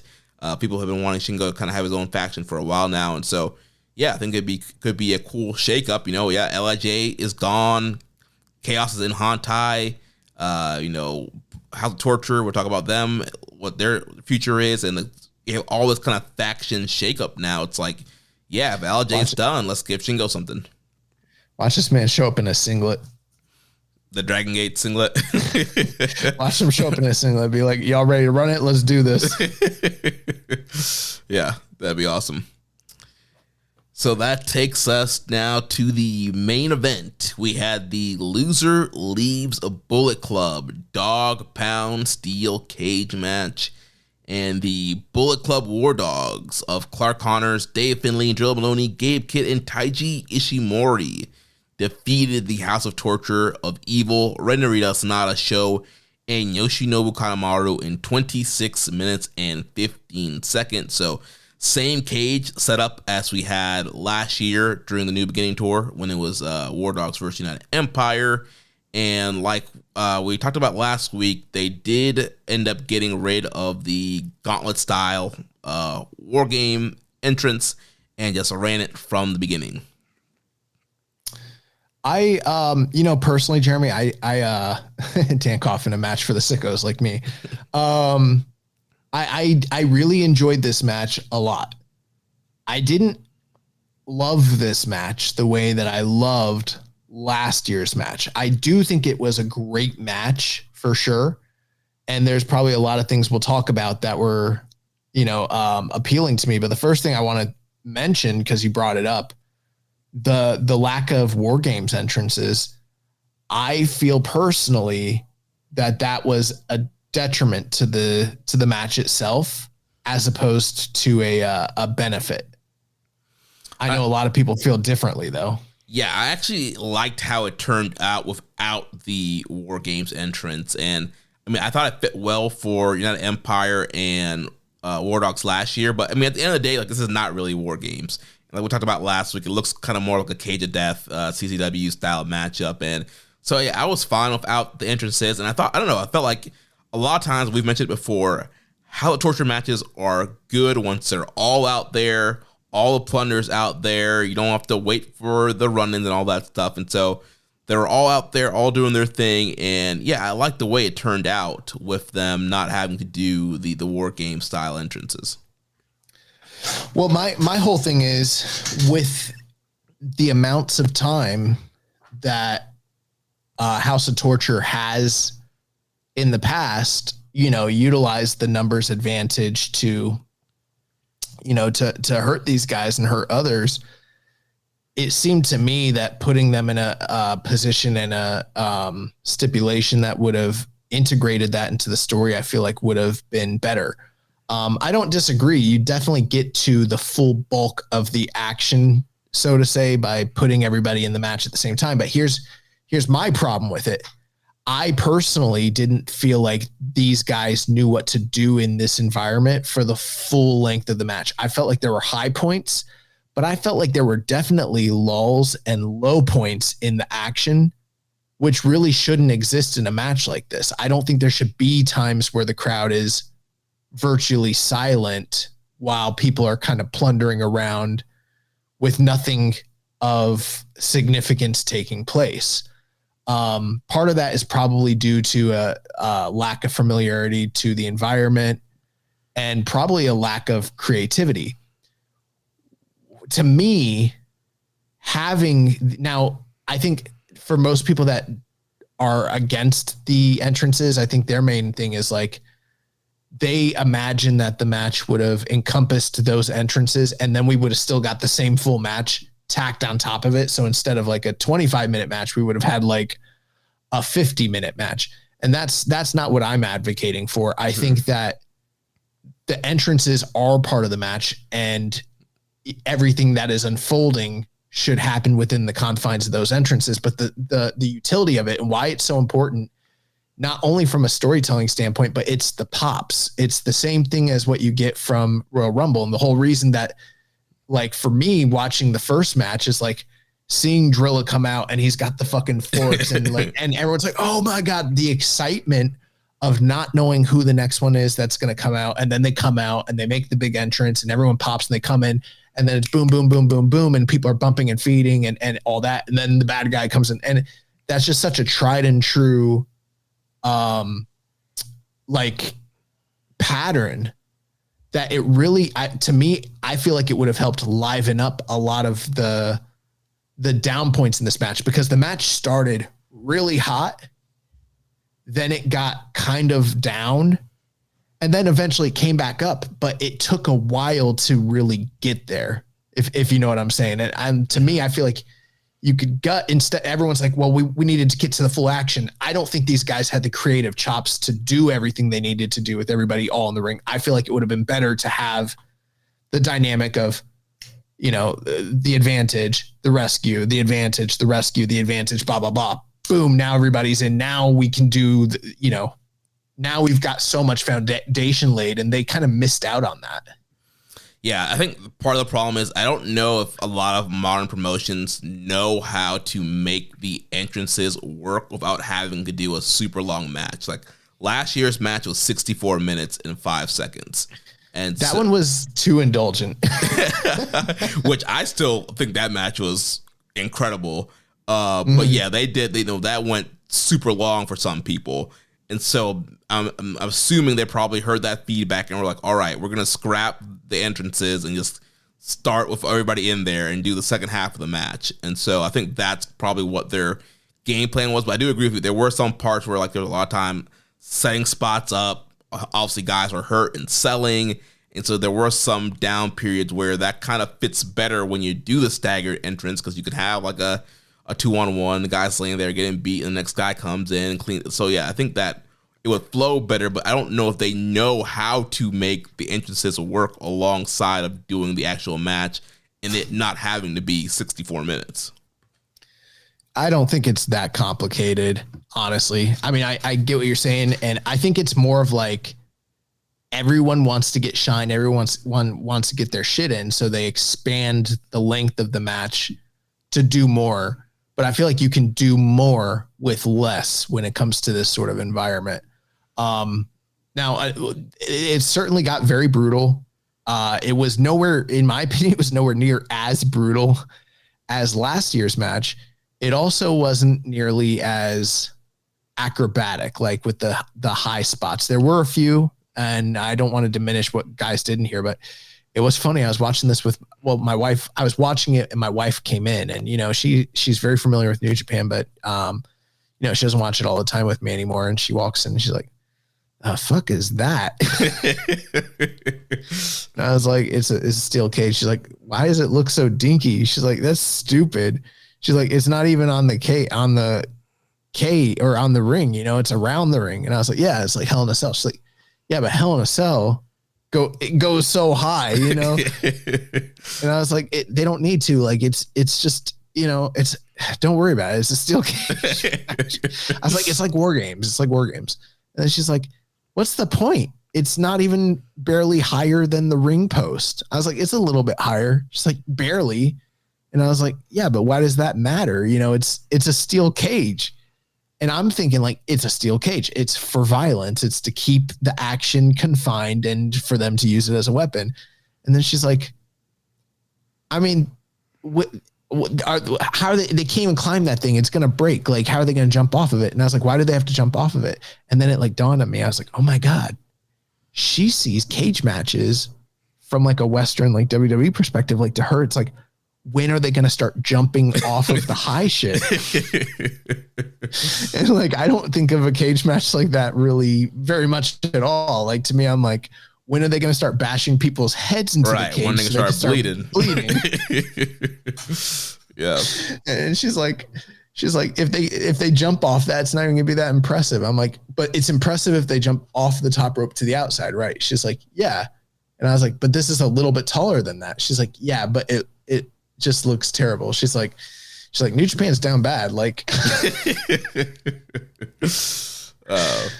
yeah, we did have some spots off the cage. Taiji Ishimori at one point doing a moonsault off the cage, and then Gato got involved here. So Dick Togo and Yujiro were outside running around, and Gato had enough, and they put Dick Togo on a table, and Gato he jumped off of a splash. The table did not break, but there were big Gato chants, so he got his moment to shine there. Yeah. It was interesting to see who bladed and who didn't blade in this match too, because like for a long period of time, it was just mostly the War Dogs, like the white guys that were blading. And I was like, this is so typical, like that all the Westerners, they want to run the razor. They want to get color because of the big stipulation, but none of the Japanese guys are blading. I was like, this is one of the things I actually like secretly was afraid of when it was announced that it was going to be these two teams. Cause I was like, House of Torture's not going to blade like at all. But then lo and behold, a couple of those guys did blade. But here's the thing. I don't know if you noticed this, but like, because Japanese wrestlers so infrequently blade, when they do, it tends to oftentimes be terrible, like really, really horrific blade jobs. And like Sonata just was fucking gushing everywhere. And then Taiji Ishimori bladed and he was a fucking mess. Like he was still gushing after the match was over. And then fucking Narita. And people are acting like that's the first time Narita's bled like that, but they forget that that really, really good strong match that he had with Juice just before he left when he came back from the excursion. Yeah. That was a match where he bled. I think he bled worse in that match than this one, actually. If you haven't seen it, big recommendation. You should check that out. There's probably people listening being like, why are you recommending a Red Narita match to me? There was a time. Yes, but before he got on drugs. Yeah, before he got, he started taking hot. This man he was nice, but yeah, it was funny too. Someone in the chat, I think it was Murray, was like, we should change the Muda scale to the Narita scale. And I was like, or I don't remember exactly who it was, but I pulled up a picture of Muda from the Muda scale match. I'm like, bro, are you sure? Like his whole entire fucking face is red. I was like, it's not the same thing, but yeah, the Japanese guys, a few of them did blade, horrific blade jobs. I mean, they really, they got color. And then, the match, it crescendoed with two really significant, things that occurred there where, Evil and David Finlay eventually kind of squared off on the outside, and Evil happened to kind of get the better of David Finlay, was able to utilize Dick Togo. They got him in the handcuffs. They put a dog collar around his throat, and he was like incapacitated. And it sort of started to feel like, oh my God, we're getting to a point where they're going to start handcuffing these dudes, and it's going to be a numbers game. And I was like, shit, House of Torture's going to get the upper hand, and then they're going to take these dudes out. And they're going to be, my big concern, honestly, Jeremy, was that if House of Torture won, that might be a potential sign that we're seeing War Dogs leave New Japan sort of situation with some of the exoduses. Mm-hmm. So I was like, please God, like let them fucking win. I'm not ready to see these guys leave. And they're not going to entrust like the Bullet Club brand to people that they don't think are sticking around sort of thing. But then lo and behold, Gabe Kidd, who also had a horrific blade job, was laid out a big portion of the match, it ends up being, who did he end up being in the ring with at the end? It was him and Narita at the end, and they had the barbed wire table, and that's where Narita got busted open. And then he did a second rope pile driver to Narita through the barbed wire table and got the win. Great finish there. It was an awesome finish, and I was so nervous when it happened. I was like, "Is someone going to pull the ref out? Is like, who's still around? Like, please, God, let this be it." When he hit the 3, I was like, "Oh, thank God, it's finally fucking over." So that's awesome. But it really sort of established that War Dogs are sticking around. Gabe Kidd is the guy that got the 1, 2, 3. He comes out looking like the hero. He's on top. But when the match was over, for whatever reason, Evil was still on the outside choking David Finlay. And I almost kind of have to wonder, like, what happened there? Like, did he get so fixed? In the post-match comments in the backstage, Finlay challenged Evil to a dog collar match. I saw that. Yeah. So it's guessing Evil was so caught up. He was choking out Finlay, and he was so mad that they lost. But do you think that because he wasn't available to break up the pinfall, do you think that he was so fixated on David Finlay and what was happening there that I'd have to go back and look. I was wondering if other people caught that maybe it had distracted him from focusing on, the outcome of the match itself, or am I missing something? Did he get laid out after he handcuffed Finlay and then eventually got back to, enacting his plan after he came to? I don't know which one it was, but yeah, I like to think. Yeah, he was kind of occupied with Finlay when Narita and Gabe were in there. Because, he was up and, like, choking Finlay right as Gabe pinned Narita. That's what I'm saying. Like, I feel like he just lost track of what was happening in the match and was just so fixated on David Finlay that, like, he maybe could have hypothetically broke up that pin and gotten himself involved, but he was so fixated on David Finlay that he didn't even see what was happening. Yeah. Yeah, he was just seeing red and was trying to take Finlay out, and not realizing that his boy just drove through a table. And with that being the case, I also had to wonder, like, why the fuck wasn't Robbie X about this life right here? He wants to be a war dog. But another thing, too, is, like, here's what's really going to happen here, Jeremy. It's like, I know that we feel like, okay, we settled a score, War Dogs win. They're the real Bullet Club. But you know what's going to happen? We're going to have the Bullet Club, because now there's just one Bullet Club. And then you're going to have a subunit called the War Dogs inside of it. And then you're going to have Bullet Club, there's going to be 2 Bullet Clubs again very shortly. The guys that are not War Dogs will be just regular Bullet Club, like Chase Owens and Robbie X. And then, like, the War Dogs guys. Here's the last thing, and I'll kick it off to you. There is no denying at this point that Taiji Ishimori is a fucking War Dog. I know that I said before that I didn't think he fit in and stuff, but, like, bro, did it with the color that he fucking got and the amount of blood that he bled in this match, and how many times do we see Ishimori, like, actually try? He fucking tried in this match. And I was like, okay, like, he's a war dog. Like, there's no getting around that with him at this point. Yeah. Could you even imagine, fucking, like, Chase Owens having, like, ran the razor and gone off the topic page and shit, like no. Yeah. Ishimori was a great addition for this match, and there's a lot of crazy stuff throughout the match. We had the forks come back from last year, so it was a good callback. Sonata used a fork on Drilla to bust him open. We had Evil breaking Finley's shillelagh and using the jagged edge of the broken shillelagh to bust open Finley. We talked about the barbed wire table. Drillo was able to hit the guitar on Sonata, so got some revenge there. And actually looked a little bit more gimmicked than usual. It broke pretty easily. So it's a lot of crazy spots there. Definitely tables throughout. We had the Finley with the Dick Togo and Udro interference, the Gato interference. So yeah, just a lot of really crazy spots, a lot of violence, very hard hitting. I would say that I personally still like last year's better, but I still thought this was great. I think this could be a strong style match of the year contender, and I know we were kind of down on the second half of the build towards this feud, but I thought that there was a lot of hate and heat by the time they got in this thing. It started off the War Dogs locking the cage, climbing over and going at it, and so yeah, there were some low periods, but overall I thought it was very hard hitting, very violent, and a very great main event. Hot take, and I know this is going to be biased. People will not agree with me, but I liked the shot of the War Dogs standing on the cage better than Kyle O'Reilly and Will Ospreay both standing on top of the cage at what was that, Revolution? Kyle Fletcher, yeah.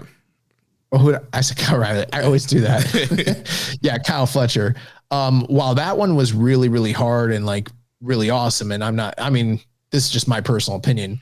Seeing the War Dogs, like, instead of like walking through the thing, they like locked it up because they didn't want to be attacked, and then they stood and hovered over those dudes, and then you got the House of Torture like in the middle of the ring, like looking around like what the fuck is about to happen. And those guys all standing like at the same time, like all around the arena. Like, to me, I don't know, I thought that visual like worked better for me, where I was like I'm in on these War Dogs. These guys people don't like them, but they're fucking cool, man. Yeah, they're awesome, man. We gotta talk about this geek Sonata. This man once again went to the losing side of things. This man turned just to lose. What a geek. Yeah, but he's got better gear now. He did have the sparkly, almost like a Shawn Michaels. It was a disco. Yeah, he had mirrors on. It was like a disco ball. He was a human disco light. It was fucking crazy. And they're still busting people open with that, with those guitars. I don't think those guitars are gimmicked, man. Like, I felt like this one was a little bit more gimmick than usual. Yeah, they're probably just trying to buy the cheapest, thinnest like starter guitar that they possibly can. Cause I don't think they have someone to make it out of balsa wood or whatever the fuck, Yeah.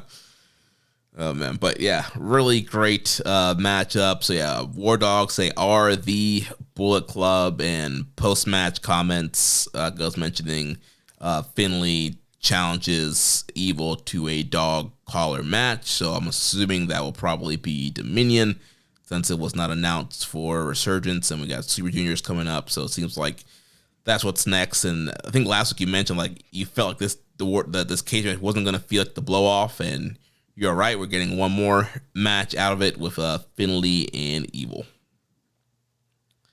So that's going to take us to Wrestling Dontaku Night 2. So once again, back in the Fukuoka Convention Center. This was May 4th. We had an attendance of 5,407. This was up from last year, Night 2. We had 4,238 in the same building, and that was the Moxley-Narita main event.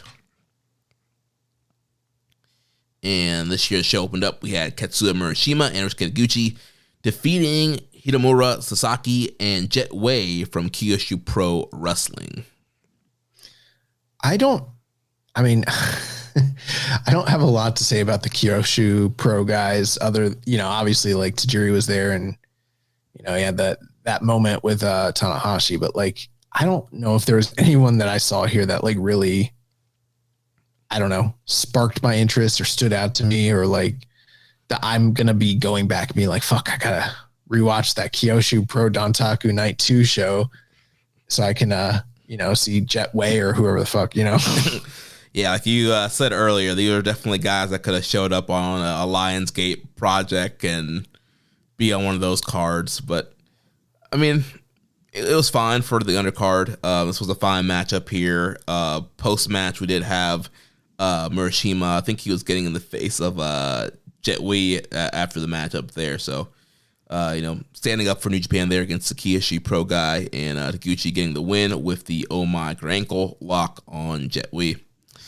And following that, we had Goto and Taiji Ishimori taking on more of the Kyushu Pro Wrestling guys. We had Batten Balabala and Mentai Kid.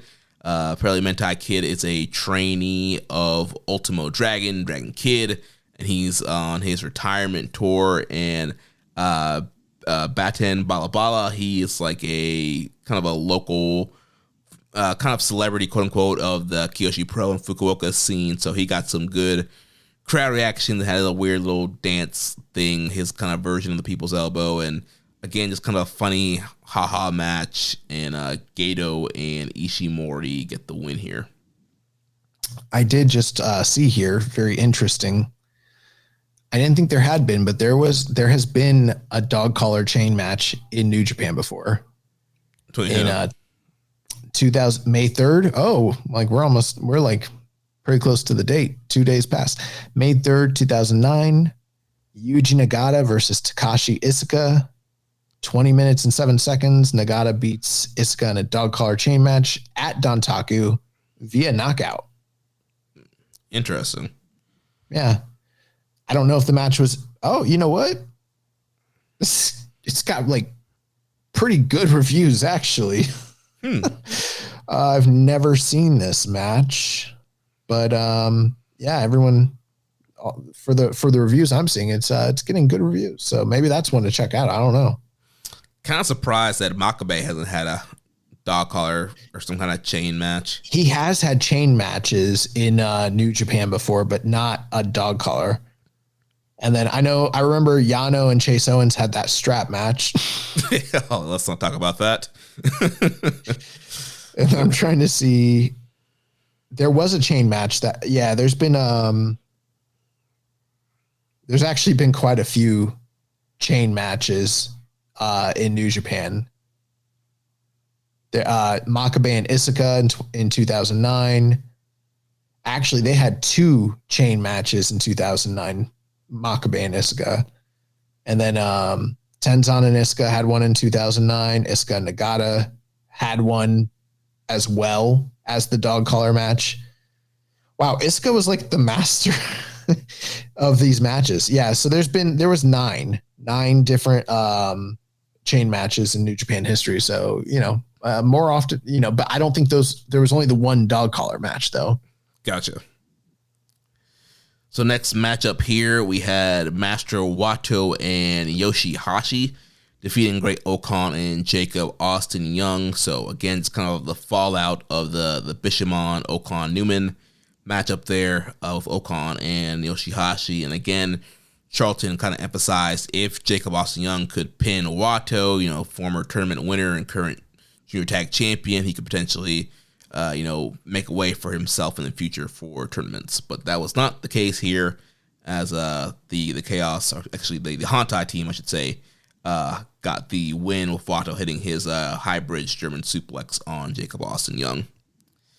Then we had the Stardom Showcase match. So we had the team of Hazuki and Kaguma from Stars teaming up with Micah to defeat the Neo Genesis team of Azumi and Starlight Kid, and they were teamed up with Yuna Mizumori.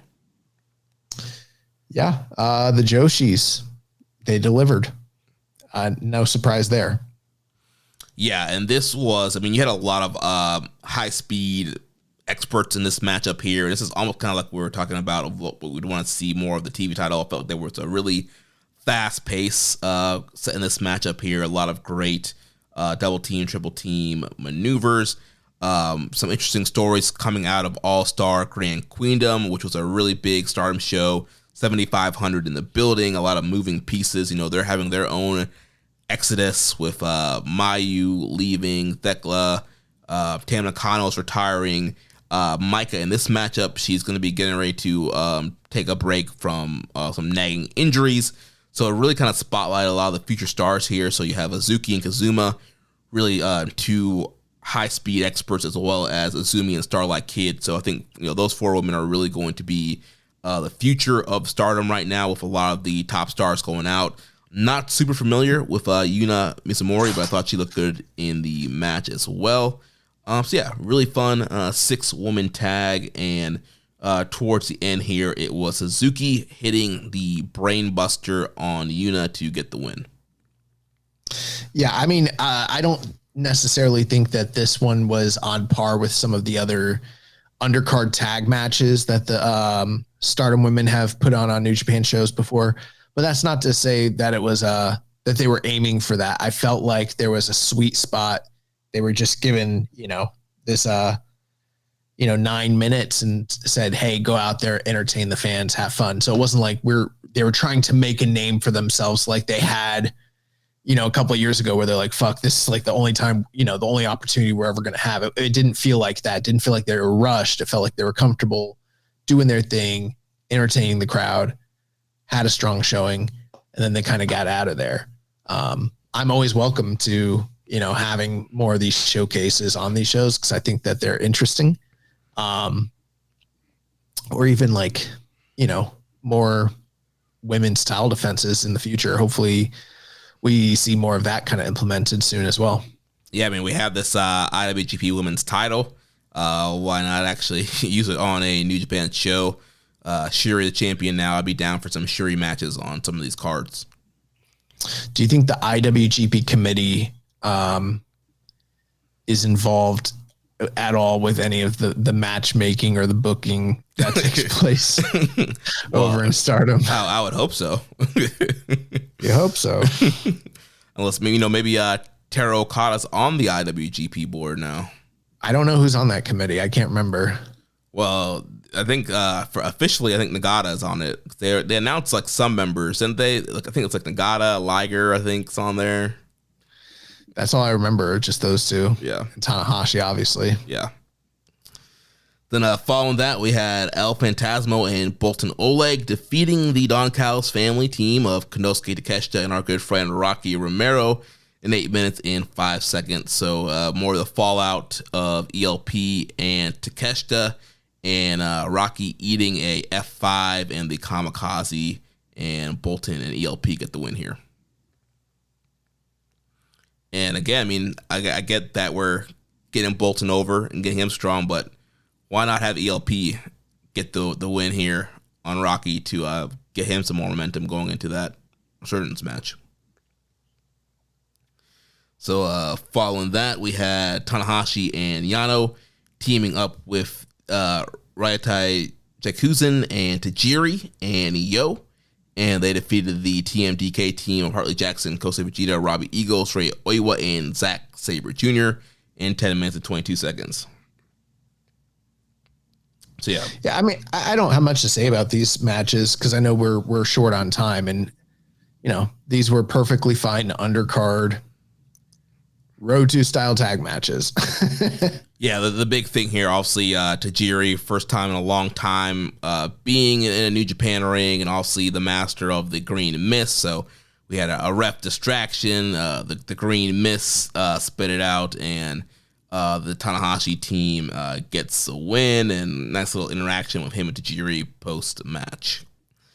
Then following that, we had the last official contracted New Japan match with Tetsuya Naito and Bushi, and they teamed up with Hiromu and Shingo to defeat Taichi, Taka, Shota Umino, and Tomohiro Ishii in 10 minutes and 5 seconds. So once again, a very emotional match for just being, what would be normally just a standard multi-man matchup, undercard matchup, but obviously a lot of emotion, big Naito and Bushi chants all throughout the match and entrance, and a good way to kind of send these guys out, teaming up with, original LIJ members, and these guys have to shine in the matchup. Naito hit one of the best Destinos we've seen in quite some time on Taichi, and then makes you wonder.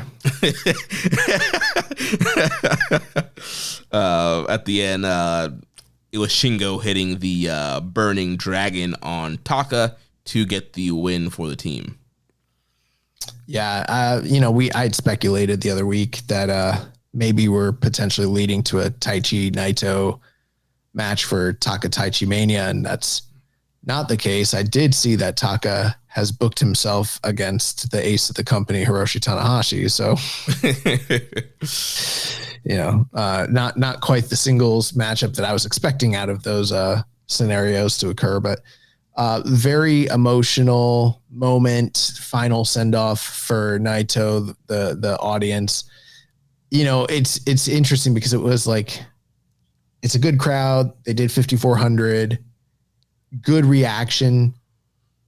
It still kind of didn't feel necessarily to me befitting what LIJ sort of deserves as like a send off, but still meaningful and memorable all the same.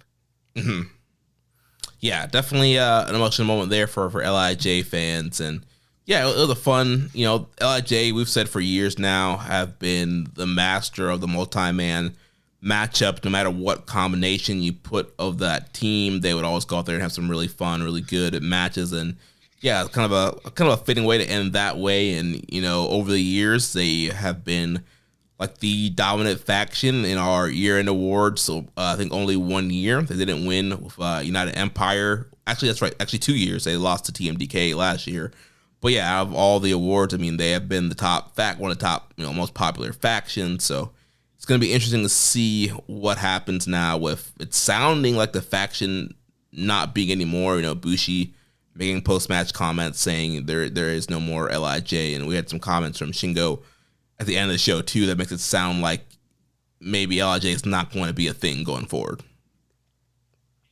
That was my assumption based on everything that had been stated. Yeah.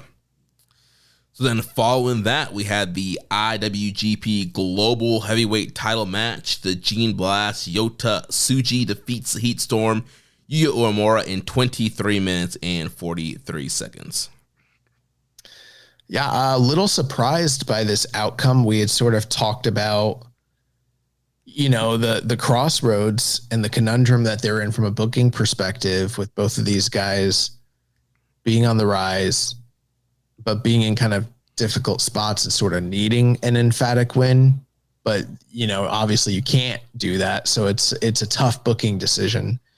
And I think it does say something that they've decided for this time and now to stick with Tsuji as opposed to, giving a run for the, with the title to Uemura at this current point.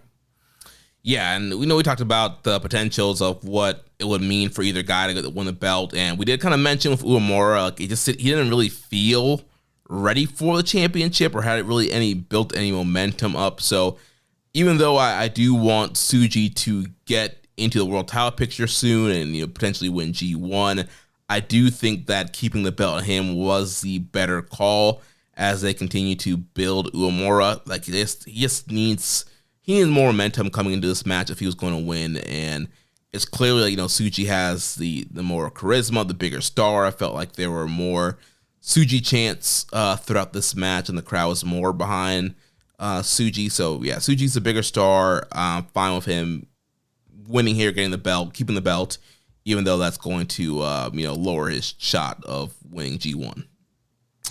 And the match was worked very reminiscently.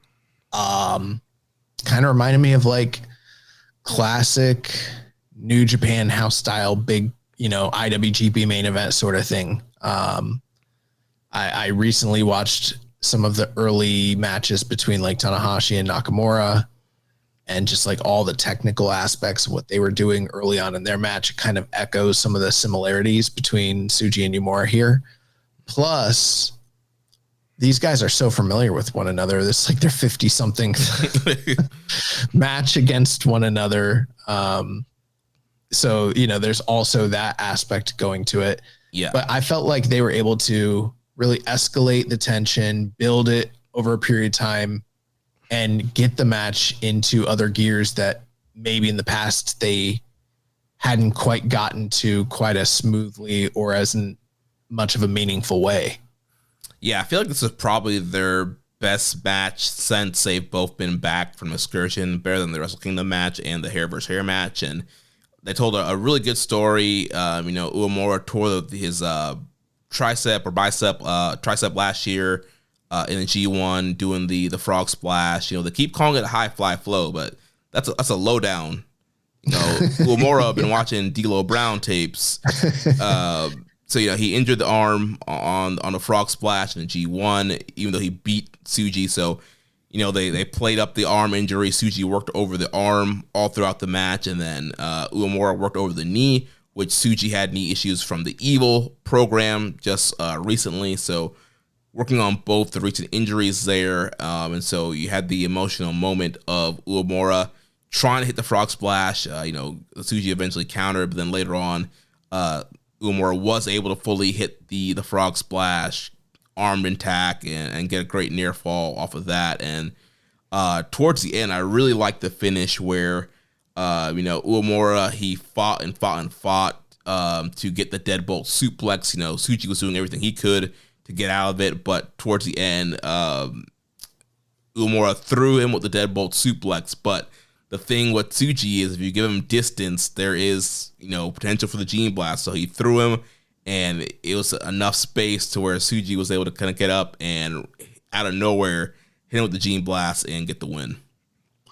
Yeah, I really thought that was an inventive finish, and I felt like they hit a super frantic, top end pace for the last few minutes of that match, which was pretty awesome. I liked the finish there, and it really did solidify, kind of put a big stamp on the title reign of Tsuji so far. Post match, we got everyone else that was part of LIJ. They all kind of came out and had like a final goodbye with Tsuji. They took a photo. Chris Charlton mentioned, how Tsuji was now in the centerpiece of the photo. So I think hypothetically, if there is an LIJ that continues or some form of, remember like there were groups that like Just Four Guys, for instance, was sort of like a lot of the remnant members of like Suzuki Gun. So maybe something like that could happen as well. But in either case, it seems like, with him being the white belt champion and him sort of getting this metaphoric, torch passed to him from Naito as he says goodbye, kind of establishes who he is in the pecking order and what his station might be if they do go the new unit route. But post match, he's cutting a promo, and during that promo, he mentions Gabe Kidd. Immediately, Gabe Kidd comes out. Tsuji says that they have unfinished business. He'd like to finish something to that extent. Gabe Kidd challenges him, and we're mentions that the last time they wrestled, it was double knockout. So we're getting the rematch, Dominion, for the IC, or I keep saying the IC title. I mean, it pretty much is the IC. It's not the IC title for the global title, the white belt. Yeah. So that will be awesome. We've been waiting on the great rematch since we had the match earlier this year. And yeah, also Dominion's a great spot for it. And, I think all signs point to Gabe Kidd's probably going to finally capture his first IWGP gold. Yeah. So for those of you who are fans of Uemura, just know the reason he didn't get the run is because they're giving his run away to Gabe Kidd. So do with that information what you will. Some of us, like myself, I think that's the right call, and I'm happy. Some of you are probably sitting at home coping over that. Yeah, I'm all in on Gabe Kidd rematch. Yeah, should be a good time. So that takes us to the main event, IWGP World Heavyweight Title. Hirooki Goto defeats the Prince of Pace, Callum Newman, in 24 minutes and 1 second. And before this match, there were lots of complaints and conversation on why Callum Newman should have not been in the spot. And even we were a little critical last week just on the Road to matches, not being a lot of heat there. But they went out here and had a really great world title main event. Yeah, I mean, I do feel like there was probably a lot of Goto guidance when it comes to the actual structure of the match itself. But when it comes to putting things together, I think Callum Newman is fantastic. I don't even see him as being a guy that is necessarily just adequate at doing moves, because that's something I hear people say, and I think that kind of gets blown out of proportion. Like, he just does cool moves. It's like, yeah, he does them super dynamically and like with extreme precision and super athleticism and all the speed in the world. Have there been criticisms that I have personally had about structure or, timing, the little in between things, like the actual fine minutia of pro wrestling? Like, sure. But when it comes to doing the moves, he's not just another guy doing them. He's very, very, very dynamic. So I felt like we were able to kind of marry what he brings to the table to the knowledge and structure that Goto can give to a situation like this. And Goto kind of at certain times, I think, slowed him down a little bit, put him in peril, set him up for these incredible comebacks. Goto sold his ass off, made everything that Callum Newman gave him look like $1 million. And yeah, this was reminiscent in a lot of ways and kind of borrowed, I would say, to some extent from, the Will Ospreay playbook of how this match was structured, which that's not a bad thing. Yeah, and the way that Newman was selling his neck definitely reminded me of Will. A lot of time Will would sell the neck, especially in some of those Marty Scurll matches and stuff like that. So yeah, I thought Callum Newman did a great job with that. Yeah, and Goto worked the neck over all throughout the match. He hit a big brain buster towards the beginning, and then there was like the Hangman's neck breaker, and he just kept working over the neck and head of Newman. But Newman was still awesome, and big flip dive towards like the 9-minute mark of the match. He did a nasty tiger suplex to Goto, and I love that he couldn't hold the bridge because his neck was hurting.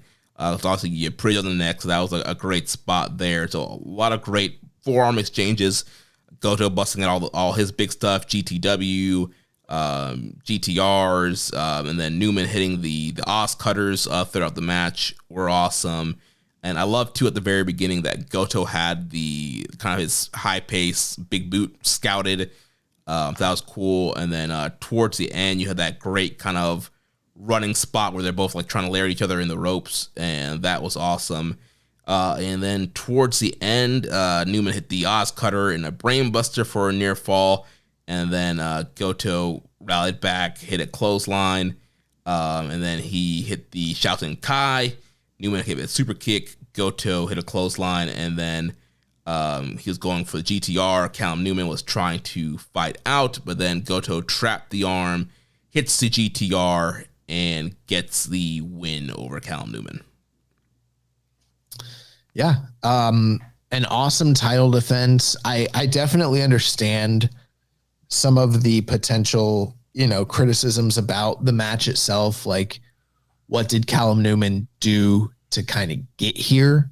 That certainly makes a lot of sense. And then there's also the aspect of like, Goto is doing business. Goto is having success. He's beating a lot of people, but they've also sort of kept him away from a lot of the established young names and even some of the established stars in this company, and kind of put him on, I don't want to say an easier path, but he's had a very non-traditional lineup of challengers, and Callum Newman also fits into that. But at the end of the day, regardless of what criticisms you might have about how we got to the match or even the reasoning behind the match itself delivered. I personally, one thing I wasn't so surprised by that is because if you think about Callum Newman's best matches in this company, the one that really still sticks out to me is the one he had with Tomohiro Ishii on the road to Tokyo Dome a couple of years back. And that's in some ways very similar in terms of style matchups between these two guys, and a similar situation. Ishii having Callum Newman just plug into play into what he is capable of doing that was a classic match. This was another example of that. And these types of matches are really important because they're huge learning experiences for the guys that are thrust into those situations. Certainly this one's for the title, but in a different scenario, I could totally see a match like this maybe have happening in a non-title scenario in, like, say, the G1. It just happens that in this particular instance, it was a title match. The other thing too is kind of seeing what Callum Newman takes from this match in terms of the lessons that he's learned, his growth as a performer, because we've seen other guys get title shots and then kind of regress afterwards. They didn't gain that confidence of, like, hey, I've already fought for the title. I'm on the right track and I'm going to grow and learn from it. And I'm going to implement these changes and yada, yada. We've seen some guys not do that. For Callum Newman, I think that it's like, it's so important that that's what he takes from this and what he does with it, because if he's able to kind of shore up some of those holes in his game, he's going to be a top performer in this company. Yeah, easily. I think he is a star in the making, and yeah, I'm hoping that he kind of rides some momentum of this match going into the summer. Who knows what will happen at Dominion? Obviously, he's still one half of the tag champion, so he'll be in tag division for a little bit, obviously, then G1. So yeah, hopefully this kind of really catapults his second half of the year to be a really great year. But yeah, I was really impressed with his selling, with the structure of the matchup, everything that he did in the matchup. And I agree with you and some of the people that, if you want to criticize the build to the match, obviously there's a lot of stuff that was out of their control that happened that led to the build. But yeah, we got to the match, and you had two great pro wrestlers having a great wrestling match. No surprise there. So really good stuff there from this matchup. Post match, we had Goto cutting his promo and looking for his next challenger, and we had Zack Sabre Jr. coming out, and they go back and forth, and it seemed like that was just going to be it, Zack and Goto. But then out comes Shingo Takagi, and he comes out, and he's talking about how Goto has the belt, a wife, kids, and he's a leader of the faction. He's like, I have no wife, I have no kids, my faction's done. He's like, but there are two G's in Shingo and Takagi. And so setting up to challenge, and he wants to be a challenger as well, but he says that he will let Goto and Sabre wrestle first, and then he'll take on the winner of that. And we do have an official that Resurgence, the main event, is Goto and Sabre, so it seems like the winner of that will face Shingo at Dominion. Yeah, which is if something is starting to brew with Shingo from a storyline perspective, that is a strong possibility that he could be a good contender to take the belt off Goto at that current time. Yeah, especially if there is some kind of turn, he's doing his own new faction or whatever. Yeah, I feel like you could make a statement at Dominion. Yeah, and I mean, I'm not counting on that necessarily, but this is like, since the David Finlay match, this is the most in jeopardy I think Goto has been of losing that title, especially with it being the last stop before the G1. But yeah, we're getting Zack and Goto, the return match in America, the match that we thought was going to happen, potentially in Chicago. We missed it. They're giving it away at Resurgence, but that will be this Friday. I assume that's probably a pay-per-view. Yep, that is a pay-per-view on NJPW World. It's Friday, May 9th from the Toyota Center in Ontario, California. We should figure out how to get a code. I don't know if they do codes for World. For Fight TV, I was able to get a code. Yeah, but they should give us a code. Like, it's us. Like, us. We've been doing this for like 8 years, 9 years coming up. Like, come on, guys. Like, yeah, we'll see. We can ask around and see if there's any codes around for that.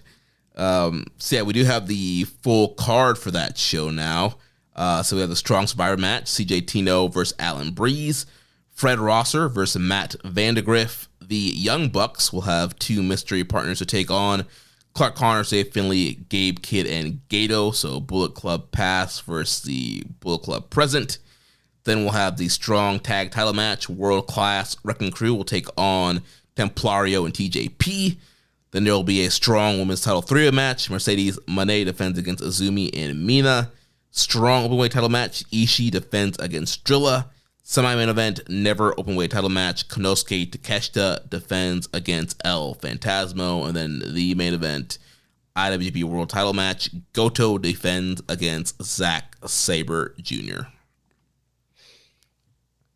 It's in the middle in terms of like card quality, because the talent is there. Some good looking matches. Almost none of the actual major outcomes are in question. You kind of know exactly what's going to happen in most of those situations. So it feels like a good night of action, but maybe not like the most integral show in terms of like kayfabe. Yeah, I think the 3-way women's match, I mean, that there's a possibility like Mercedes could drop the belt there. That's a good opportunity if they want her to lose a belt. Especially if they don't want her to lose. Yeah, so like Azumi could pin Mina, Mina could pin Azumi to flip the belt. I don't think she's gonna lose. She probably like won't. Now at this point, and I've been talking with Rich about it for a while now, where I'm like, if she's on this I don't lose streak with AEW, I don't think you would even kind of like muddy the waters in any way with having her on paper lose a match, even if she didn't take the pinfall, even if she's not the one, technically losing. I think it's like, if she hasn't lost at all in any form or fashion in AEW, then she certainly can't lose in Ontario, California. It's just not going to happen. Yeah. Then besides that, I think Takeshita's beating Phantasmo. Ishii's probably beating Drilla. The main event, I guess if you're not fully locked in, it could seem kind of unpredictable, but I'm pretty sure Goto. I don't think it is. Yeah, I think Goto's beating Sabre there.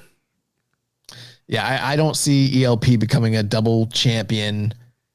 The only 2 title matches that I think are most likely to potentially change hands, I could see the strong openweight tag team titles shifting, but I'm not high on that one. I think West Coast Wrecking Crew will retain.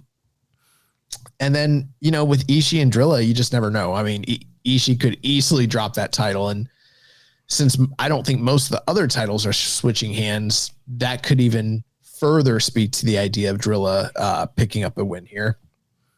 But, I don't know. They've been going with Drilla this year. I'm sure he could handle the loss, but I also kind of feel like Ishii has gone like 3 or 4 years without singles gold. This could just be a transitional thing. He won the title. He drops the title. Boom, boom, bam. Yeah, could be. It's a nice way to get the belt over from Gabe to Drilla. And I'd be fine with that. I think, Gabe or Drilla and Ishii have great chemistry, great matches. So, yeah, it should be a great matchup, and I'd be all for Drilla getting the win here. I really hope that who the Young Bucks bring in is not the Good Brothers. Like, I know that's who everyone thinks it is. I really pray to God that that's not who it is. Well, Maple Leaf Wrestling did just announce that the Good Brothers will be taking on, I think, Finlay and Gabe Kidd, or Finlay and Drilla. Thanks for burying the lead, guys. So that could be, some fallout from this matchup. Who else from Bullet Club past could they bring the team with? Obviously they're not teaming with Kenny right now. They're feuding. El Terrible. Bone Soldier 1. Cody Hall. Yeah, there's some names. Jeff Jarrett. Oh, yeah. Who else we got? They're not lacking. Yeah. Fale. No, he's Rogue Army. He's still part of Bullet Club. He's present. He's present. Is the Rogue in kayfabe? After someone needs to reach out to to the office in New Zealand and be like, Fale, what are your thoughts in the fallout of the Dog Pound Steel Cage match? How do you and the Rogue Army fit into the grand picture of the Bull Club?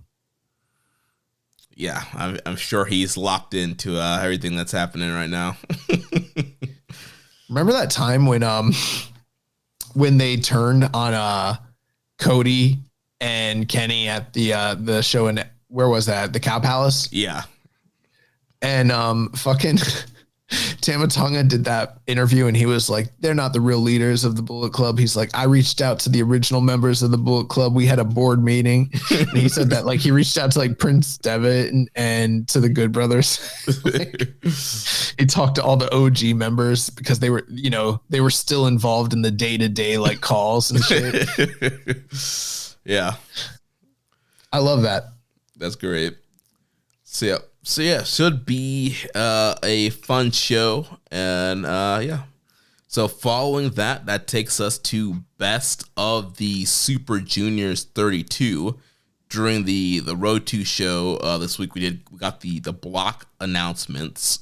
So in the A block, we have Master Wato, Hiromu Takahashi, Kushida, Kosei Fujita, Ninja Mac, Robbie X, who is the replacement for Bushi, Francisco Akira, Clark Connors, Yoshinobu Kanemaru, and Dragon Daya. And then in the B block, we have El Desperado, Risuke Taguchi, Robbie Eagles, Yo, Kevin Knight, Taiji Ishimori, Teton, Sho, Nick Wayne, and Mao. What are your thoughts on the way these blocks are split up, Josh? Well, I don't know. I don't know that I've really done the deep thinking on how everything is set up. I haven't even like projected winners. Like it's been such a busy schedule watching the Dontaku tour and then being like, yeah, Resurgence is coming up, that it's like, oh shit. Like Best of Super Junior is like, right around the corner. I did think that the Robbie X as the replacement, that is a good replacement for Bushi. Yeah, that's an upgrade. And yeah, it's an upgrade, and I wasn't sure who they'd go with. I'm glad that they went with a guy that's somewhat under the banner and within the brand itself. And then I was a little surprised that Teton was the guy, because that makes me kind of wonder about the whole CMLL thing, where it's like, yeah, someone from CMLL, but like we weren't sure who it might be, and then it just becomes Teton, who it has been so many years in a row. Kind of leads me to believe that something weird happened there and it was supposed to be somebody else. Well, I think they were trying to tease that Templario could win the title and he would be the guy in the tournament. I don't know why he couldn't have still just been the guy after he, I don't know. I don't want to speak to CMLL and their booking office. I don't know what the expectation is on these guys, but yeah, I mean, if he was involved in that match and he was already in town, I don't know why he couldn't just stuck around a few more weeks and just done the fucking tour. But I'm a little surprised that it is Teton, because I don't know if you know this, but Teton just won the Universal title in CMLL, which is like, are you familiar with that title? I'm not. It's a weird one. No. So it's sort of like the old IWGP. It's not a real title. It's a tournament where they take all the champions, because they have so many fucking champions. There's so many fucking champions in this company that they can have a tournament that is comprised solely of the singles belt champions within the company itself. And whoever they don't do it every year. They used to, and it's been done, I believe, infrequently. But this year the winner was Teton. And so not only is he also a world champion over there, he's also the winner of this grand tournament to name the best of the champions. And he's got like a red belt. You don't defend it. You don't do shit with it. It's just a trophy you hold for a year. Tanahashi actually won. I think Tanahashi and Liger both won that tournament. But yeah, he just won it, which is like a really big deal. And he's going to turn around a couple weeks later and he's doing job. Well, hey, he was the semifinalist, a couple of years ago. I do wonder if he could be a black sheep like fixture to potentially win this tournament, maybe. Yeah, maybe. We know Gale has a pattern of, having the finals that loses eventually win a tournament. So he could do that. Or, yeah, maybe he could just be a guy that somebody beats him to get to the finals. I don't know if they announced the format of how the finals are going to work this year. They did. They're not doing the playoffs. They're gone. Okay, so no semifinals. We're back. Nope, we're back to the classic the full A block, full B block, final night. You don't know the order because whoever finishes at the top of the block on that final night wins the block. Gotcha. I mean, we could say this, I know that this isn't the most in-depth coverage that you're getting when it comes to Super Juniors, but right off the bat, I could tell you right now, Kanemaru has no shot of winning this thing. Dragon Dia has no shot. Hopefully he wins more matches. He only won the one match last time. He has no shot. Robbie X has no shot. And I would say neither does Ninja Mac, although Ninja Mac being in the tournament, and he's got the lion mark, right? Yeah. Interesting. So I hope both of those guys have really good tournaments, but they don't have a shot. I don't think Kushida does either, which leads you with you got Wato, Takahashi, Hiromu, Fujita, Francesco Akira, and Clark Connors. So that's like 5 out of the 10. So about half that field could, maybe not likely, but realistically could be potential winners of the block. Yeah, those are the strongest guys in that block here. And I'm going to try and jump towards the end of the schedule here to see if I can see who the last A block guys I was like, what do you jump into that for? Oh, okay. You're going to see what these final matches are kind of like looking like. Yeah. I try to do that. I'm not always as good at it as other people are. So the final A block night looks like May 27th. Ninja Mac and Dragon Dia, Fujita and Connors. That won't be anything. Fujita and Connors could be something. Hiromu and Robbie X, Kushida and Akira, and Wato and Kanemaru.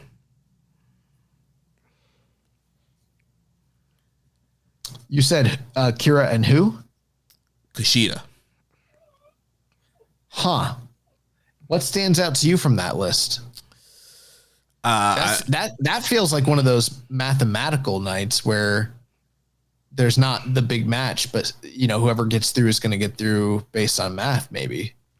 Yeah, I think Vegeta and Connors, if it came down to one, like that seems like the strongest potential matchup there. But yeah, I could see it where like Hiromu, Vegeta, Akira, and Wato all have like 8 points or whatever, and it's going to depend on who wins. And like I could see guys getting like I could see Robbie X pulling an upset, knocking Hiromu out, and Kanemaru upset knocks Wato out, and then it's like down to like Akira, Kushida, and Vegeta and Connor, something like that.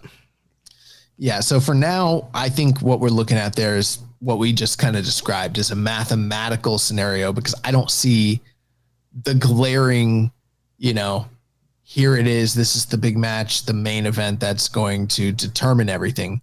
If any, it's like you said, it'll probably be Clark Connors and Fujita. That's like the one match that kind of does stick out. In the B block, I'm not very familiar with Mao. I'll be completely honest about that. But I don't imagine that we'll have Mao as one of the potential winners. Nick Wayne, I think he'll do well, but he's a young guy. He's a very, very, very talented individual. I could see him doing well in the tournament. I unless like there is like a mandate from TK, I don't even think that he will be super in play going down the final stretch, just because of how he is such a young guy and he's not like an established name even within AEW. Yeah.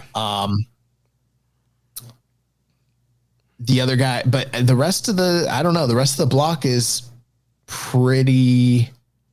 I mean, you got Show.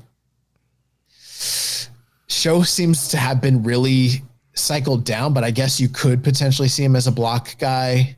Teton is always in play. Ishimori is always dangerous. Kevin Knight. Yeah, Kevin Knight. I think this could be a year where he's at play.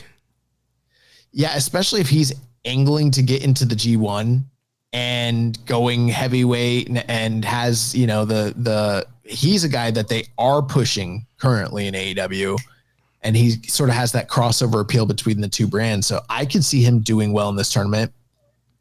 You know, he's always on the bubble. He's either a guy that could do really well or just kind of suck in terms of the kayfabe. You just never know. And then Robbie's someone, you know, Taguchi is one of the only other guys I could see that I'm just like, he can't win. And Desperado's the champion, so his chances of going to the finals are fairly low as well. So I see like 6 names in this side of the block that could potentially be, you know, finalists realistically. Yeah. And that final B block night, Thursday, May 29th, it's Taguchi and Kevin Knight, Desperado and Robbie Eagles, Yo and Taiji Ishimori, Teton and Nick Wayne, and Mao and Sho. Desperado and Robbie Eagles that's a pretty big one. Yeah, to me, that screams like the winner of the block there. It really could. Of course, it could be a situation where it's like Eagles has to play spoiler to Desperado to keep him out of the finals, or, you know, that sort of thing. But there's certainly the aspect where like that could be the main event. That's the way you send everybody home. And if Eagles wins, you know, he goes to the finals. The rest of the card though doesn't scream to me, even though I'm seeing a lot of guys that I could realistically envision finaling. I mean, you got Kevin Knight against Taguchi, Teton versus Nick Wayne, Sho versus Mao. None of those scream to me like decider match for the end of the tournament. Mm-hmm. Maybe Taiji Ishimori and Yo, depending on how Yo's tournament really shakes out. But like, I think Teton and Nick Wayne potentially could be. I just don't see it. I would be so shocked with how unless New Japan is really trying to court the idea of bringing Nick Wayne in fairly regularly. You know, they think they can get some of the Will Ospreay like mojo going, then maybe. But I just, with them having 2 AEW guys in the same block, I'd be really shocked for them to push both of them to a high extent level. I think that, me personally, I think Nick Wayne is a guy that's going to get some big wins and, you know, have a good amount of losses, like 3, probably, maybe up to 4, potentially. That'd be maybe a little too much for him. So I think he's going to like finish respectably, but I just don't see him being in play for the finals, like at all. Yeah, I guess we'll see what they do there. He is coming in as a champion too. So, which title? The 6-man title? No, he's the ROH TV champion. When did that happen? He beat Commander like 3 weeks ago. Oh, okay. I wasn't aware of that. See, the last I had seen was they were still just having this tension ongoing between him and Christian Cage and everything like that. Yeah, they're still playing that up. Like Christian said, I'm the one that got you in the Super Juniors, and he got him the title match. And yeah, there's been this tension building up between them leading into Nick Wayne going to Japan.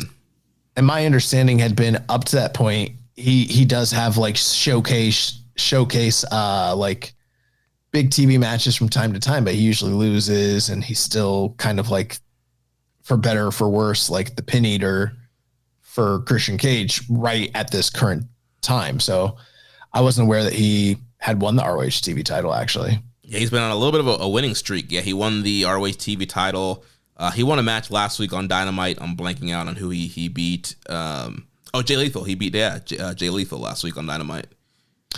Yeah, and I think he will have credible wins. Like, I don't think he's going to be a total bust. I think he's going to be. He'll probably do incredibly in terms of athletics. is a little bit of a shame that we have him and Ninja Mac in different blocks. Oh yeah, that would have been so great. But yeah, I think he's going to have some really great performances. I just don't see him being a guy in play for the finals. Especially when they've got Kevin Knight there. Yeah, I think Kevin Knight, for a guy who's been, with New Japan for so long, it would be good to give him that spotlight there and get him into the finals. Then there's this other story kind of ongoing where it's like you got Hiromu. There's the rumors about where is he going to go next. LIJ is just broken up. He's been flirting around with open weight / heavyweight for a little bit here. And then, you got Desperado in the same tournament as sort of like the ace, but they're different blocks. So, that's off the table for the time being. But this might be somewhat of a transitionary tournament with like Kevin Knight's going heavyweight. Hiromu may potentially as well, or whatever it is that follows next for him creatively. We don't know because there is no LIJ. And then, Despy's just kind of like ruling the roost. And we're all sort of still at the same time waiting for what's wrong with me? For Doki to kind of make his return. So it feels like the field is wide open right now for who could potentially not only final in this tournament, but also, win it really. Yeah, I think there's a lot of interesting combos that you could go with going to the finals. And yeah, also if you go by, history, the winner's probably coming out the A block. So you always do this. It normally does come out the A block. It's not always. You mean the block that the champion's not in? Right, yeah, the block the champion's not in is the winner. I mean, that's just kind of we should pull stats on that, but that's kind of normally what they do. So if you're just going by that, I don't know. I feel like you got to also think about the other important aspect. They don't ever do two foreigners in the final. The only time they did that was the one time with Prince Devitt and Alex Shelley. Yeah. I don't know. If the winner's coming out of A block, I could see Akira winning, and you run back the whole story with him and Despy, and you finally have him beat Despy. Okay, so I think I'm going to agree with you. I think Francesco Akira is the most likely winner of the A block. I could also see Master Wato potentially being the guy that wins the block.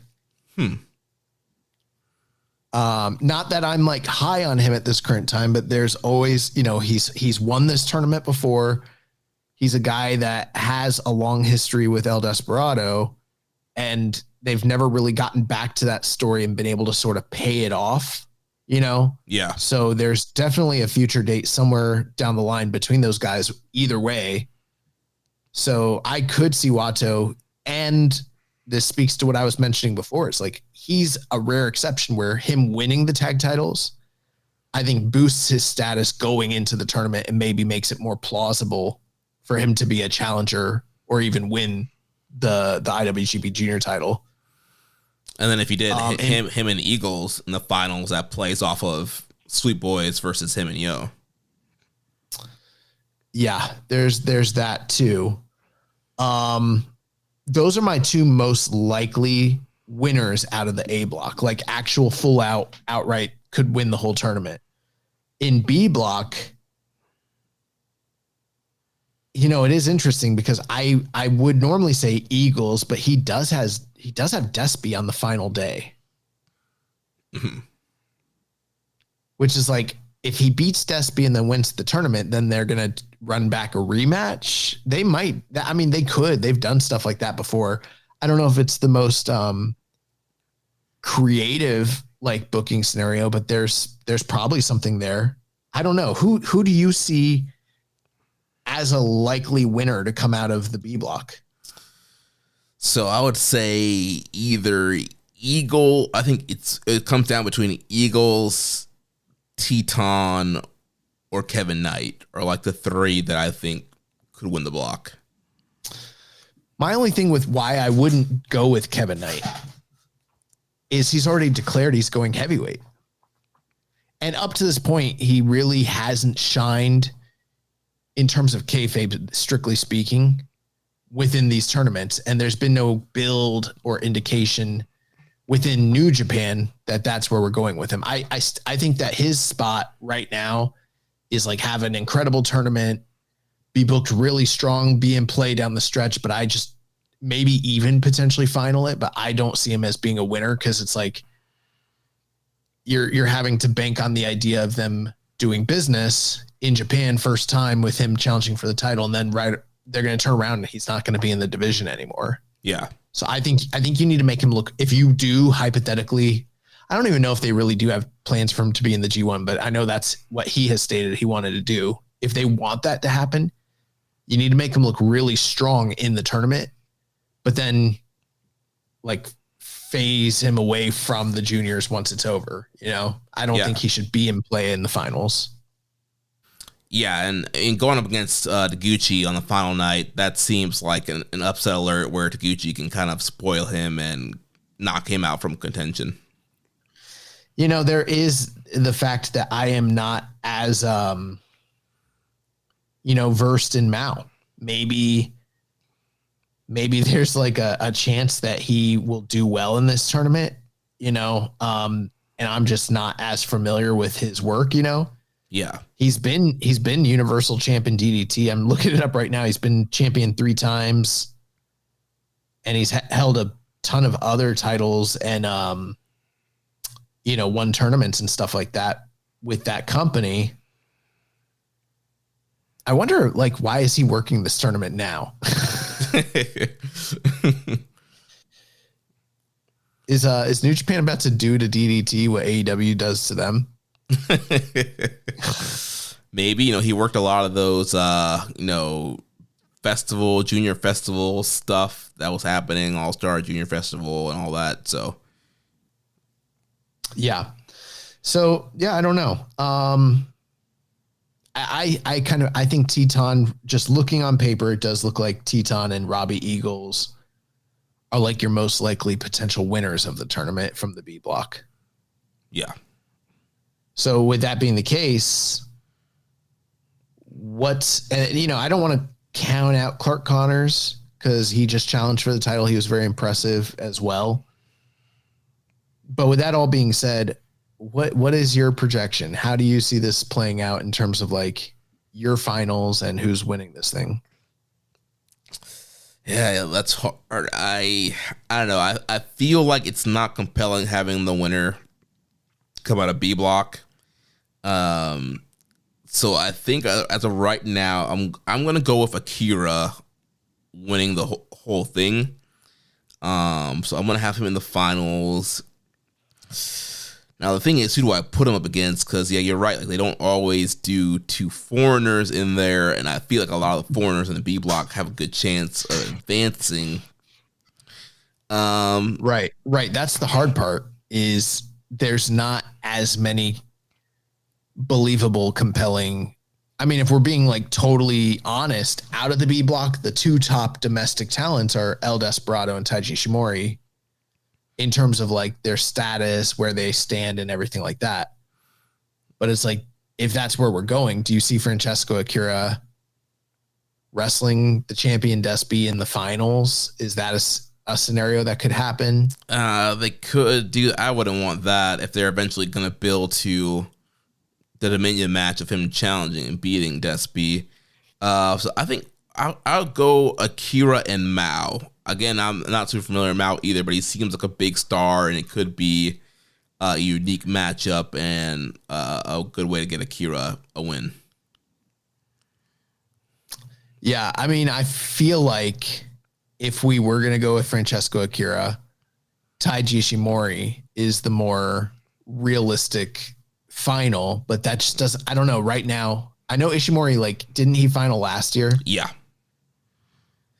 I just don't know if I see that being Ishimori's never won this tournament too. They might give him an attaboy, Yeah, they could do that.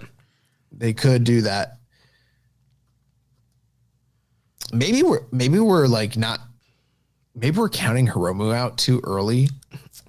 Again, yeah, with whatever's happening with the remains of LIJ. We're just like, he's done with the juniors. He's going heavyweight. And it's like, there's nothing to actually state that that's what's really happening. And if that were the case, then he easily becomes like the leading favorite to just win the tournament because that's what they fucking do. Yeah, but then are we going to do Hiromu and Desperado again? Yeah. Oh, my. Yeah. That's what, yeah, they might just do that. I am so fucking torn. Like, this is a tough one. I think I'm going to go Fujita. I don't know. Maybe I should go Wato. This one is too tough to call. I can't predict it. If I had to pick a Japanese star from the A block, I think I would go Fujita.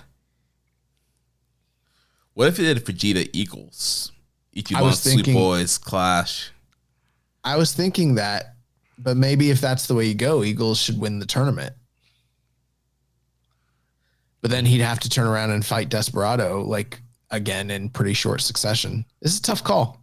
Yeah. This is a tough one. Yeah. I don't have a definitive answer for you here. This is, and that's the tough thing about all of this is like, maybe we need to think of it this way. Desperado is very, very close to potentially dropping this title, I think. Who do we see as being the guy that could beat him for the title? That's probably not just who could challenge him, but who could realistically win. Yeah, I mean, again, I think there's a story of Akira, because they've told a great story with them. I think there's a story of him winning and finally beating Despi. I think, again, Vegeta getting a rematch and finally beating Despi is there also from the A block. I feel like those are the top two where there's a good match with a good rematch with Despi. And then B block, I think Eagles. And I feel like Eagles is the strongest of, like, if you want a really great match for Dominion. But it's not just about, do you want a great match? Do you think that they're going to give the rub to Eagles? Do you think that that's how they, they have in the past? Maybe it's time. Yeah. I'm not counting on it. Yeah, it's probably not what they would go to. I mean, Ishimori's probably the top Japanese guy in that block. Yeah, I mean, I don't know. There's a part of me. It's like, are we going with Wato? Maybe, but I don't know. Him being a tag champion seems like he's not gonna get to the finals. It just, we've seen so many times where guys held both those titles. I don't think it matters. Yeah. And I think, Mao too is going to be interesting to see how he's booked, because I think he's kind of like a big, like, X here of, like, is he going to be that top, outsider that makes it to the finals? He's from Dragon Gate, or I'm sorry, he's from DDT. Like, he's from DDT, and he's not, he's not Ishimori or Takeshita. So yeah. Man, this is a fucking tough one. I don't know. I can't do it. I'm not doing it. It's too hard this year. We got the first two nights coming up. You want to run through those matches? Yeah, so we've got night one coming up here this coming up week from the Yohas Arena. The tournament matches we have announced. A block, we got Kushida versus Hiromu, Kanemaru versus Dragon Dia, Francesco Akira versus Fujita, Teton versus Despe, and then the main event, Sho versus Nick Wayne. Is that the correct order, or did I read it?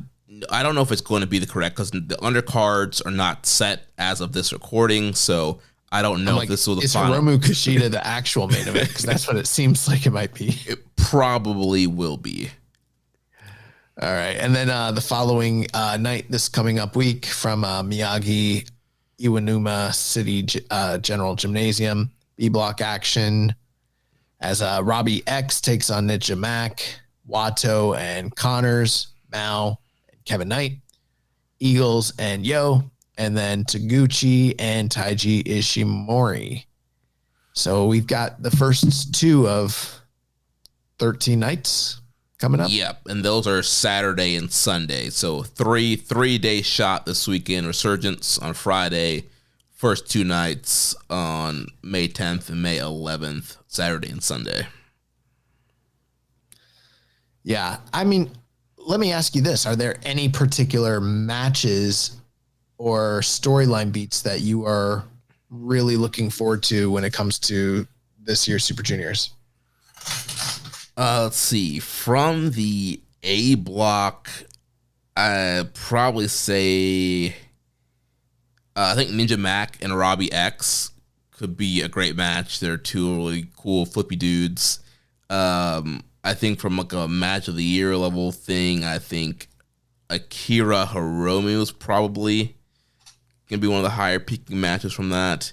From the B block, I think Teton Desperado is probably going to be one of the top matches there. I think Desperado Eagles always have great matches. That'll probably be another match that's really good. And then I think just seeing how Nick Wayne does. I think Nick Wayne Teton, Nick Wayne Ishimori, Nick Wayne Kevin Knight, Nick Wayne Eagles, Nick Wayne Despy. I feel like they've given him a lot of really great opponents.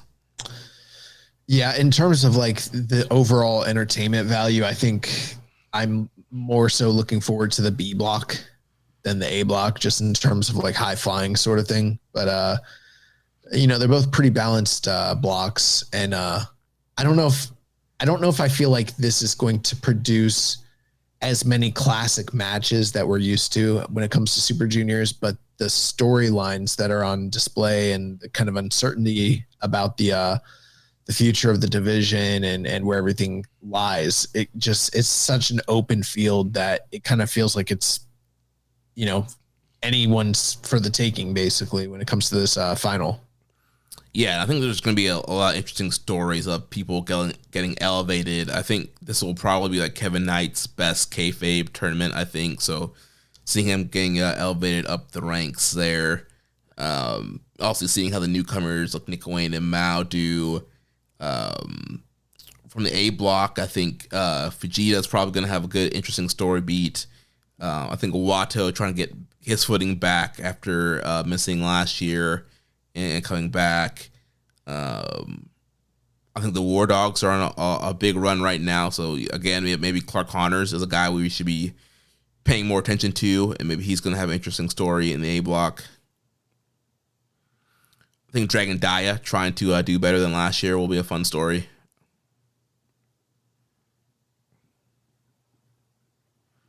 Agreed.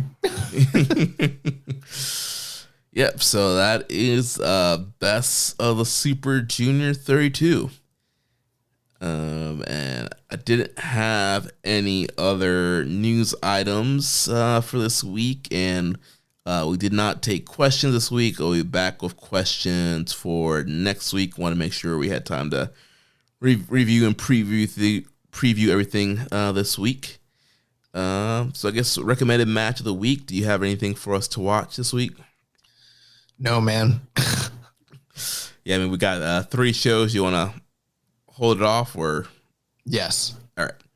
So we'll punt that, and then, so that's going to then wrap things up for the show. Next week, we'll be back to review Resurgence and the first 2 nights of Best of the Super Junior 32. Remember, if you want to watch our show live or listen without ads, you can sign up at patreon.com/KI Strong Style. You can also make a donation by visiting socialsuplex.com/donate and click on the donate button under the Keeping It Strong Style logo. Make sure to connect with us on social media on X and Blue Sky. Follow us at KI Strong Style, at Social Suplex, and at Jeremy L. Donovan on Facebook. Follow us at facebook.com/Social Suplex and the Wrestling Squared Circle Facebook group on Reddit. I am the Pro Black Guy. Josh is Keeping a Strong Style on YouTube. We are at Social Suplex. Join our Social Suplex Discord server to interact with us and other wrestling fans. You can email me, Jeremy, at socialsuplex.com. Check out all the other shows that we have here on the Social Suplex Podcast Network. One Nation Radio with Rachel Latta and James Boyd. All things elite with Floyd and Austin.